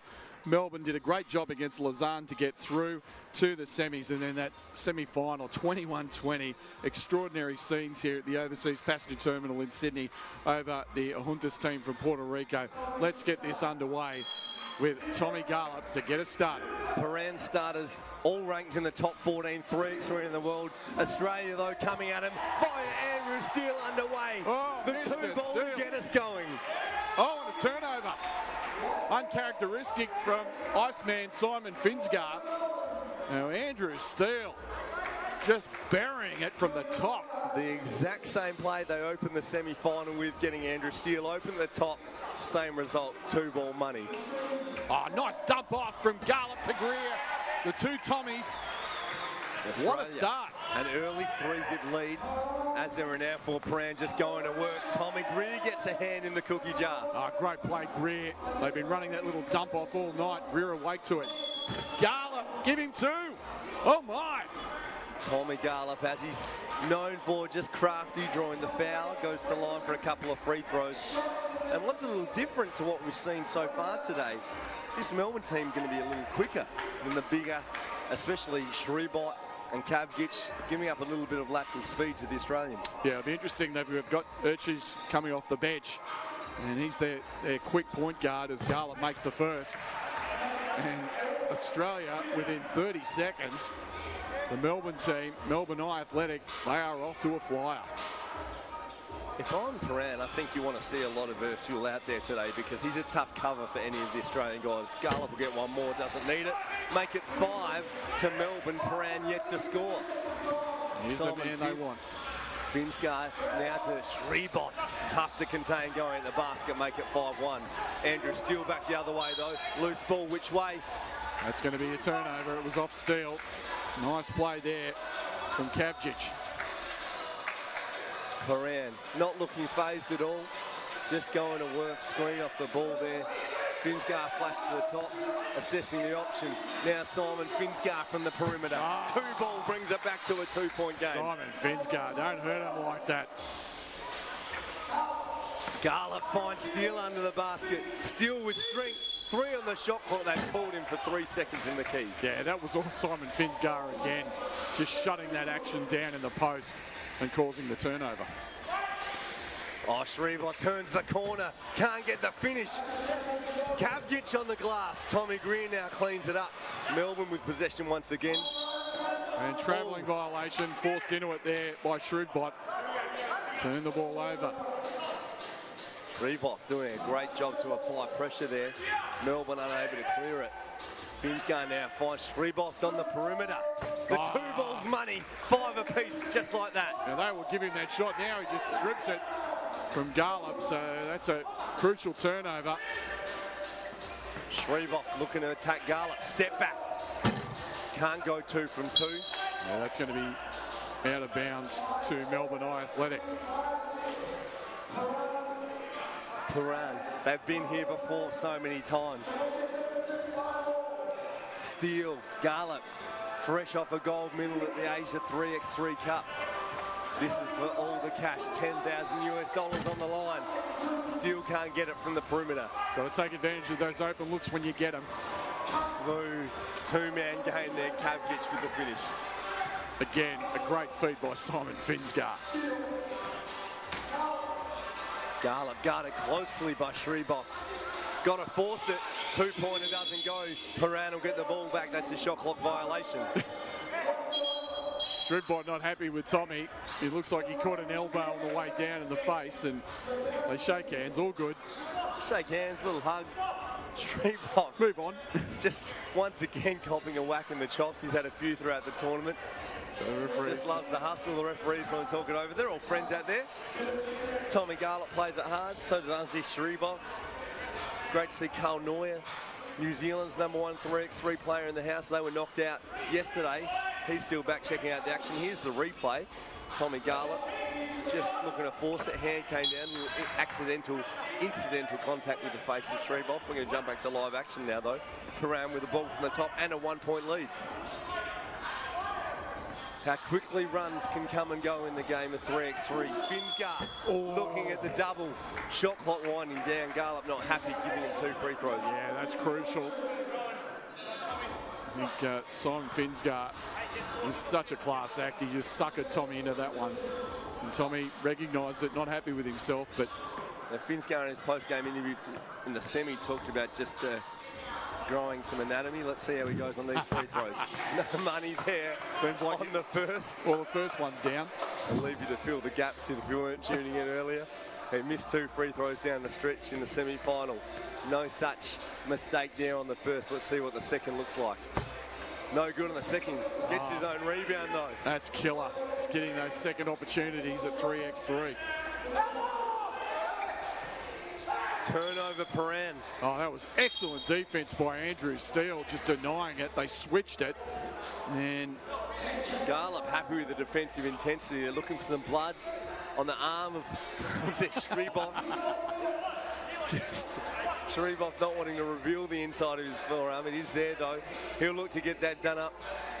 First aid on the case. For just a moment. It's 3x3, no subs either side. Melbourne looking to take advantage. Steele inside to Garlop. Foul called before Garlop gets a chance to take advantage of the mismatch. And that's the opportunity. Yeah, now you've got Birchich out there. You've got to take advantage of that. Garlop, trademark turnaround, not that time. Greer right up in the grill of Simon Finsgar. Unable to do it legally for long enough. The foul called. 2 team fouls apiece. Piran 7, Melbourne 5. Tommy Greer, an excellent defender, but he's going to have his work cut out against a world-class 3x3 player in Simon Finsgar. Finsgar just spills that one, able to regather. Andrew still going to work. Physical battle, nice to see. Shot clock winding down. They're going to go back 1 second on the shot clock, Piran, to get the ball from the top. Shrebot is patched up. That trademark bright pink tape, which we've seen all weekend. Just going nicely with his black first ever kit. Just a little bit of a feature there. Shrebot launches. Oh! Dagger 2-pointer for Shrebot. At the shot clock buzzer, that is a killer. And the slumped shoulders. No, they haven't. Basket counts. Yep. 9 to Piran, Melbourne 5. Tommy Greer, sorry, just slumped his shoulders in frustration at that one. Not a lot you can do about that. Garlop looking to go back to work in the high block. Fadeaway jumper, Garlop. Greer out-muscled there by Kavgic. Shrebot, same spot, tries again. Short on this one. Too strong on the rebound, Kavgic. Little misread, Finsgar to Shrebot. We've got a timeout, 6:47 remaining, Piran 9, Melbourne 5. Big key in this game so far, Nate, is that Piran are just pounding Melbourne on the glass, and that has been the difference. So many second opportunities, and in 3x3, it's all about the possession game. The more possessions, the better. And right now, Piran controlling the glass, that's the difference between the two teams. And you see the experience of Piran in that. Both Shrebot and Kavgic, so strong, so crafty, able to make position on the glass. That's been crucial for Piran, but it's not the first rodeo for these Melbourne athletic players. Tommy Garlop, Tommy Greer, long NBL careers. You'll see them come to play. Look for the set play coming out of the timeout. Steal now from the perimeter, two-pointer guys. No luck. Kavgic again able to secure the rebound for Piran. Shrebot in and out. Now Greer for Melbourne secures it. Garlop going back at it. Two-pointer. Doesn't go. Tommy Greer offensive rebound. Great rebound, Tommy. Greer looking to turn the corner. Physical by Shrebot. No foul coming. Finsgar attacking the hoop. 3 seconds in the key for Kavgic. Finsgar can't believe it, but no dice. It's going to turn the ball over to Melbourne Athletic. Both teams know what's on the line. Bragging rights, a trip to the next 3x3 event, and also $10,000 US. Garlop doesn't get the triple to go. This leg's beginning to be a real factor, with fatigue starting to tell for Melbourne Athletic. And as Piran goes out to a 5-point lead, doubling up Melbourne Athletic. The winner taking home a trip to the World Tour Masters 3x3 in Atsunomiya. So entry there on the line for the next big 3x3 event. That's what we're playing for. Piran with the early lead, 10-5. Garlop bringing that back for Melbourne Athletic. They've been ice cold for some time, and that was a huge one. Although another offensive rebound. They can't make it happen though. But again, they come away with another opportunity. Oh, great tap.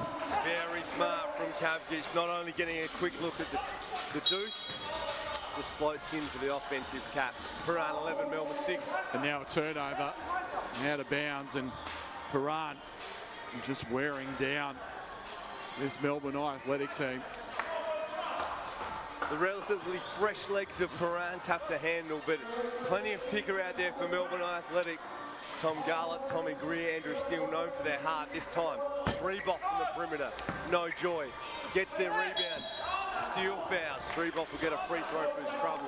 Piran 11, Melbourne 6, 3 10 fouls apiece. Melbourne Athletic will not give up. There's no question about that, but it's just sheer weight of numbers at the moment that are really telling. And again, that play there, 2 straight offensive rebounds, and you have a look at this replay, and is trying to stay together, the guys, but it's been difficult. Shreboff can't get the free throw to go. It's been a long weekend for both teams. Legs getting tired, approaching the halfway mark of this grand final. Andrew Steele now for Melbourne Athletic. Getting in the key. Can't get it to go. Foul! No. Shot clock violation. No basket. Piran to get the ball back. They have to figure out a way to get to the rack. At the moment, they're settling too much for outside shots. That was a good play by Andrew Steele, just a little too late. Both teams able to clog it up defensively. Watch for it to open up as fatigue sets in. Green now called for the foul. Fourth foul for Melbourne. We're past the halfway point. 4:59 remaining. Piran 11, Melbourne 6. Big stop here required. Kavgic attacking the hoop. Able to slide through. Basket for Piran. That makes it 12-6. Melbourne Athletic needing to claw it back. You sense now's the moment. Well, this is a crucial juncture in the game. And now with the youngster, the point guard out there for Piran. Need to take advantage of him in the block. Melbourne, couple of baskets, couple of steal, couple of stops trying to bring it back. That two-pointer would have been handy, didn't go. Piran with the ball, you sense Melbourne need to string a couple of stops together, man. Absolutely, and the boys are sucking wind out there for Melbourne Athletic, and why not? This has been an incredibly gutsy performance to get this far. Ursel, Finsgar, guarded by Garlett. Finsgar likes the two-pointer, doesn't go. Greer able to secure the rebound. Tommy Greer now for Melbourne. Finds Garlett at where he's at home, in the low block. Great shot, Tommy Garlett. Got hit by Finsgar, stayed with it, and knocked down a crucial jumper. Brings it back to a 5-point game. Kavgic, that'll hurt. Doesn't go. Garlett able to secure it. Ursel wearing him. Garlett will look to milk a little foul. Can't get it. There it is. Foul, make it the 15th foul for Piran. 12-7 to Piran. And that things can change in a hurry. The 15th foul, if they can somehow get it to 6 and really put the pressure on, with a chance at 2 the rest of the way. I feel like we had a similar conversation in the semi-final. Adjuntas had a little lead. Melbourne just crucially able to milk that foul count, help them get back in the game. That's a great call, and that's about the time that this occurred as well. Garlett from the perimeter, that'll be 2 if it goes. It doesn't. Kavgic's little hand in the lane steal. Piran to get the ball back, 9 on the shot clock. Television timeout has been called. So really, the clock rolling down to 4 minutes, it becomes a case of now or never for Melbourne. They can just get one of those 2-pointers to go. A couple are just rimmed in and out. That would be huge, and that could turn. The tide can turn so quickly in 3x3. Yeah, the beauty of 3x3, the fast-paced nature of the game, the 2-point basket beyond the perimeter. It can turn around very quickly, the continuous nature, but we'll see this coming out of the timeout quickly during the timeout. 3:59 left in our grand final. Big thank you to our partners, first ever, Wilson Tissot, Destination New South Wales, Powerade, CMS Australasia, MSF Sports, the NBL, 3x3 Hustle and Basketball Australia, as we're back underway with live action. Piran with the ball. Finsgar looking for Shreboff. Tommy Greer on the loose ball. Athletic will get that back. That was a great job by Andrew Steele, just knocking it away. They had a layup begging there, but Andrew Steele held firm. Tommy Greer doing just enough to put pressure on Finsgar there to get the ball back from Melbourne. Big possession coming up. They look at Greer, at Garlett in the low block, goes to work. No foul coming. Greer with the offensive rebound. Simon Finsgar crafty. Garlett gets it back. Garlett launches a 2. That'll be big, doesn't go. Too strong under the basket. Kavgic, Simon Finsgar, all the time in the world. He can't get it. Finsgar offensive rebound. Garlett a good job to get a hand in. 10 seconds on the clock. Piran will get it back. Melbourne just hanging on by the skin of their teeth at the moment. And again, just these offensive rebounds, just one after the other, wearing them down. Crucial juncture here where a basket either way could make the difference. Oh, that's a big shot there by Shrevbot, right in Tommy Garlett's face, and now it's out of bounds. Costly turnover of Melbourne. Shrevbot, the tough basket. Tommy Garlett a foot out of bounds. Piran to get it back. Both teams now looking fatigued after a long couple of days of 3x3 action. Finsgar for Piran. find Shreveport where he's at home, and the key back out to Finsgar.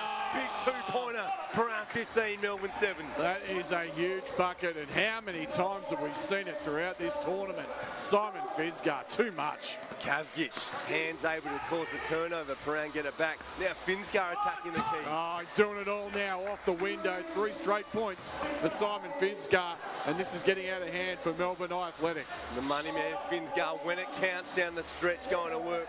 Greer for the deuce. That doesn't go. Piran now with one hand on the check. Shreveport make it 17-7 Piran. Gets the roll, 4 straight points for Piran, and now there's a foul. And that might be the only way Melbourne can get back into this game. It's through the charity stripe. Timeout's been called by Piran. They're up 10. And looking like they're about to head to the winner's circle, but still plenty of time for Melbourne to mount a comeback. You can never write the boys off. Well, as you say, the crucial thing being team foul. So any foul now from Piran, Melbourne to the line, 2 free throws, the clock stops. That's the way back in. And if you're looking for a couple of crafty 3x3 players that don't mind trying to draw a foul, Tommy Garlett, Tommy Greer, pretty good at making that happen. Absolutely, you can expect plenty of that the rest of the way. They will make it very clear to the officials that there's been some illegal contact going on. That they need to score desperately. Scores and stops. 10,000 US for the winner, and a trip to the FIBA 3x3 World Tour Masters in Mia. Garlett for the 2, doesn't go. Piran now. Great defense by Shreveport. Piran, they can sense blood. They're up and in defensively. Offensively, that smooth action we've seen all tournament. Kavgic with the finish. Beautiful pick and roll action and a great finish. Nice finds. And they have just executed superbly. The number 4 ranked team in the world in 3x3, showing us exactly why. Greer looking to keep Australia in it. Steele flashing off that screen. Garlett launches a 2. Doesn't go. Kavgic with the rebound. Garlett getting tangled up with Shreveport. Garlett just knew he was beat, was just trying to foul. Shreveport didn't like it, but Garlett's like, I'm not going to give you a layup, my friend. Well, we've seen that earlier on. Yeah, he wasn't happy copping the elbow from Tommy. The replay. Shreveport maybe just not happy it wasn't called earlier, as Garlett just gave him a nice old bear hug. Ursel now going right to work into Shreveport. Shreveport wanted Finsgar to cut, didn't happen. Melbourne will get the ball back. They're pointing at the foot of Steele. 8 seconds on the clock. It is off Steele's foot. Piran will get the ball back. 8 on the shot clock. Ursel at the top for Piran. Counting this one down, under 2 minutes remaining. Piran flirting with that 21. No basket there though. Melbourne still in it. Steele going to work on Finsgar. The 2-pointer. In and out. That's tough from Andrew Steele. Tired legs, lumbering after the rebound. Inside to Finsgar. Nice no-look pass to Ursel. Back to Finsgar. Great ball movement. That's what you get from the number 4 3x3 team in the world. That is spectacular. Simon Finsgar, take a bow. Gallop off the window, no good. Ursel for the championship. Ursel, good hands, Tommy Greer. Garlett now, turn around 2. Tough shot, Tommy Garlett. Garlett keeping Australia in it. Melbourne Athletic still with a tiny sniff. Shreveport can't get it to go. He'll get a free throw for his troubles. Piran 19, Melbourne 9, minute 6 remaining. You get the 2 points and they win the championship.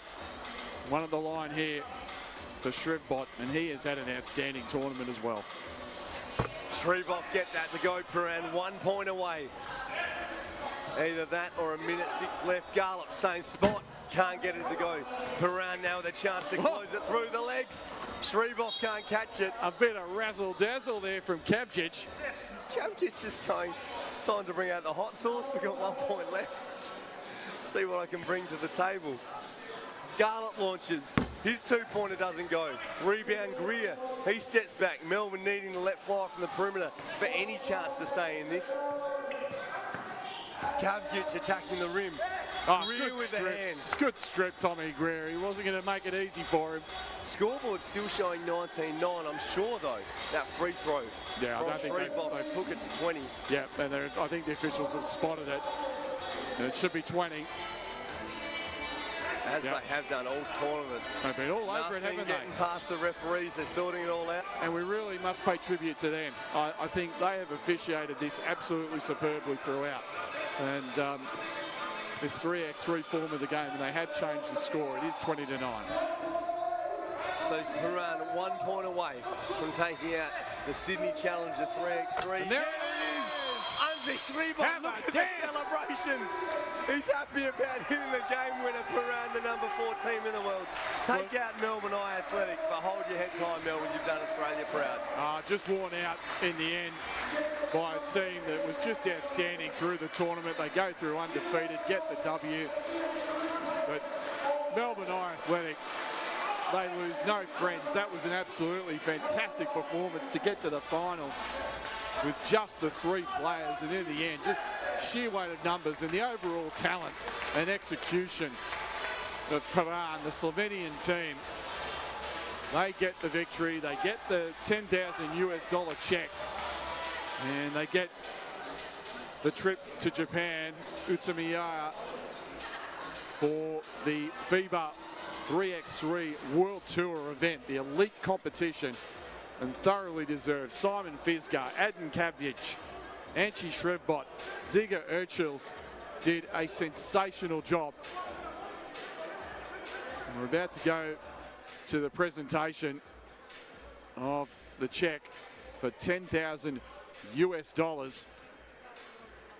to a very, very worthy championship team, beating Melbourne Eye Athletic in the grand final. Outstanding performance, 22-9. And right now, let's go to Nathan Streppel. Ladies and gentlemen, live in our audience here at the Overseas Passenger Terminal at Circular Quay, Sydney. Joining us online, whether it's via NBL Facebook, NBL TV, 3x3 Hustle Twitch, or via the FIBA 3x3 YouTube site. Nathan Streppel is my name, and what a great couple of days of 3x3 action we've had here. In the grand final, we saw Piran from Slovenia, the number 4 team in the world, taking on Melbourne Eye Athletic, a great grand final, representative of the great 3x3 action we've had all tournament. First of all, before we go into the presentations, let me thank our sponsors. We couldn't be here without the support of First Ever, Wilson, TISO, Destination New South Wales, Powerade, CMS Australasia, MSF Sports, the NBL, 3x3 Hustle, and Basketball Australia. Thank you to them. Ladies and gentlemen, put your hands together. And what a fine event we've had, folks. The first time ever a FIBA 3x3 Challenger event's been held here in Australia. The world-class backdrop of the Sydney Opera House and the fine venue right here for 2 days of 3x3 action. First of all, as we go into our presentations, our runners-up, I need to acknowledge, first of all, 3rd and 4th. 4th place, Gallen in defeat in the semi-final. Adjuntas taking home $1,000 US. In 3rd place, Amsterdam taking $2,000 US. And a runners-up today taking home $6,000 US. A round of applause for the Australian team, the home team, Melbourne Eye Athletic. He's just pulled himself off the floor. He's absolutely spent, but I'll get a quick word from Tommy Greer from Melbourne Eye Athletic. 3x3 relatively new in Australia, but great to see Melbourne Eye Athletic. They took down the number 15 team in the world in the quarterfinal. They took down Adjuntas from Puerto Rico in the semi, and the grand final come up against the number 4 team in the world. Not quite there today, Tommy, but very close, and 3x3 Basketball Australia is in good hands. I got to say, Nath, I love it how you pick the guy who's about to have a heart attack to talk to after the game. Thanks for that. Appreciate it. But yeah, would have helped to have a 4th player. Obviously missing Tommy Wright, but a lot to learn from these boys. A lot of wrinkles and a lot of sets that we were talking about. They were just way better than us today. That's stuff we've got to learn from, and going forward, we'll start to devise ways to guard them. And you talk about a lot to learn, but Australian basketball, you've been a key feature of the NBL, the Australian League, for many years, a 2-time champion. You played with Tom Garlop. He played a long time in the league as well. but quickly into this 3x3 format of the game. We saw Tom Garlop MVP in the Asia Cup recently, Australia taking home the gold medal. Quickly, Australia falling in love with this 3x3 format of the game. Yeah, absolutely. You can tell by the crowd that came out tonight, like, it's just a great format of the game. I love the NBD team that came out and played in this tournament. They're a group of teachers from Victoria who played in a big hustle, won their way through, and now they're playing here outside the Opera House against the best talent around the world. And that's what 3x3 basketball is all about. You can go legitimately from the street all the way to events like this, and that's why it's so incredible. And you talk about the street, FIBA 3x3 hashtag from the streets to the Olympics. So Ben Simmons making a name worldwide for Australian basketball, now 3x3 hustle providing events all around Australia. Yeah, it's fantastic, and you can do it anywhere, you know, like having these settings in iconic locations, it just brings more fun, excitement. It's so good, the NBL getting behind this new game of basketball. It's because of the NBL that Australia's going to be represented in the Olympic Games. Ladies and gentlemen, our runner-up today, give it up for Tommy Greer and Melbourne Eye Athletic. I'll let Tommy take a break to catch his breath. And our victors today, before we make the presentation, I'll just get a quick word from Simon Finsgar. Oh, you stand... I'm sorry, Kavgic, you can talk as well. They've been, you've been throwing dimes all day to them, so they throw dimes to you when it comes to the post-game interviews. You're 3 starters in the top 14 3x3 players in the world. You've been playing in this format for a long time. You said earlier you know what each other's doing in their sleep, and you were just clinical in the grand final today. Yeah, once again, it showed our connections. We had a few easy layups, easy shots, and that shows that we really know each other.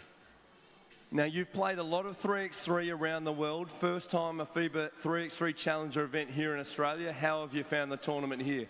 Great. Great venue, great organization for the first time. I have just good words for everybody, all the people that helped. So good luck next year. And we've enjoyed watching you go at it. This live crowd has loved seeing the number 4 team in the world go at it. And without further ado, we'll present you as winners $10,000 US, but also entry into the FIBA 3x3 World Tour Challenger in Autonomia. I'll invite Andy Crook, the COO of the Australian National Basketball League, out to present the entry to the 3x3 World Tour Masters to our winning team, Piran from Slovenia. Ladies and gentlemen, a round of applause for Simon Finsgar, Adin Kavgic, Anze Stribov, and Zigo Ertzl, the number 4 3x3 team in the world. Ladies and gentlemen, all the way from Slovenia, a round of applause for our winners, Piran.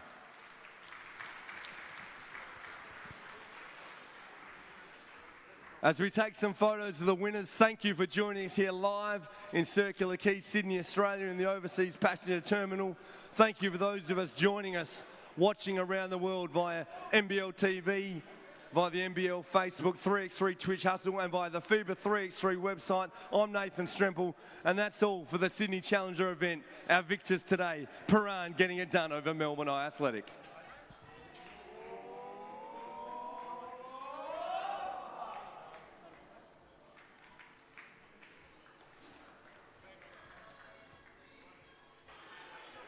Worthy winners, Piran. We take a look at the highlights of what was, as you said, Nathan Stremple, an absolutely clinical performance by our champions, certainly worthy winners. Oh, I'm just smiling because we've had 2 days of just great 3x3 action, and you see what the best in the world do and how they operate. Tommy Greer said it. He said they were just too good. The way they were so smooth in how they operated, on-ball screens, off the ball, the way they read each other, very tough to cover that. But as he also said, I mean, fantastic experience and a great learning experience for Australian basketball. We have talked about this a lot, but we are new to this format, and the more we can learn against these fantastic teams from around the world, you know, top 15 3x3 exponents. We just saw the number 4 team. So that is the elite of the elite that these boys went up against. And, you know, some of the youngsters that had that great opportunity in the qualifying draw to come through and play the likes of teams from Tokyo and from Switzerland and from, you know, Chinese Taipei, you name it, it was extraordinary. And we see there, Piran, that number 4 team, getting some photos, the Sydney Opera House in the background. They're excited to go away with the chocolates. They came to play today. They didn't just come for a holiday. They've got it done. They're going away as winners. Great to hear Simon Finsgar, veteran of the game, commenting that he loved the event here, well organised, and he's happy to be back. Yeah, hopefully we will be back very soon, at least next year, because it's shown it's been a great success, and you've got to pay tribute to the National Basketball League, and as you said, to all the partners that made this event possible, because it has been absolutely fantastic. The crowds have come through, the players have enjoyed it, the international guys, and you just saw Simon Finsgar, he loved it. And you can't say it enough, that if you are a young Australian watching, 3x3 basketball is your opportunity to play. Check out the highlights of both days here. Such great 3x3 action. And you can see, you know, just some of the great execution. And, you know, again, this is just in a half-court environment and big throwdowns, and we had long bombs, and it was just... Vilstrom there from Amsterdam. Yeah, tremendous. I mean, we had... That's just the nature of this competition. It's just so exciting, you know, these teams from around the world. And all we're watching here, this is highlights from just our finals today, our first day in the qualifiers and the pool round, so many highlights as well. But just each game here in the finals, quarters, semis, and then our grand final there, so hard fought. And then we just saw in that grand final, that Melbourne Athletic team, geez, it would have been nice if they had Tommy Wright, just that extra player. It looked like they ran out a bit of juice, but taking nothing away from Piran, so good. And you see there the winning shot, Anze Shribov, just doing a little dance for us all. It absolutely showed what it meant to these boys, and as they embrace with the 10,000 US. And as we come off a shot of the Sydney Opera House, just a little bit sad from the the rose to the thorns, the Sydney Opera House, the jewel in the crown. I don't know. To you and I, Matty McQuaid. I don't know. Definitely me with a thorn, but you know. It's been great joining you, Matt. Thank you for joining us, wherever that might be. NBL Facebook, NBL TV, 3x3 Hustle Twitch, or via the FIBA 3x3 YouTube channel. We're excited here in Australia to host the first World Challenger event, and we hope the first of many. It's been great to have your company tonight and throughout this tournament. It has been outstanding. I'm David Stremple, joined by Matt McQuaid. Thanks for joining us. We'll see you next time.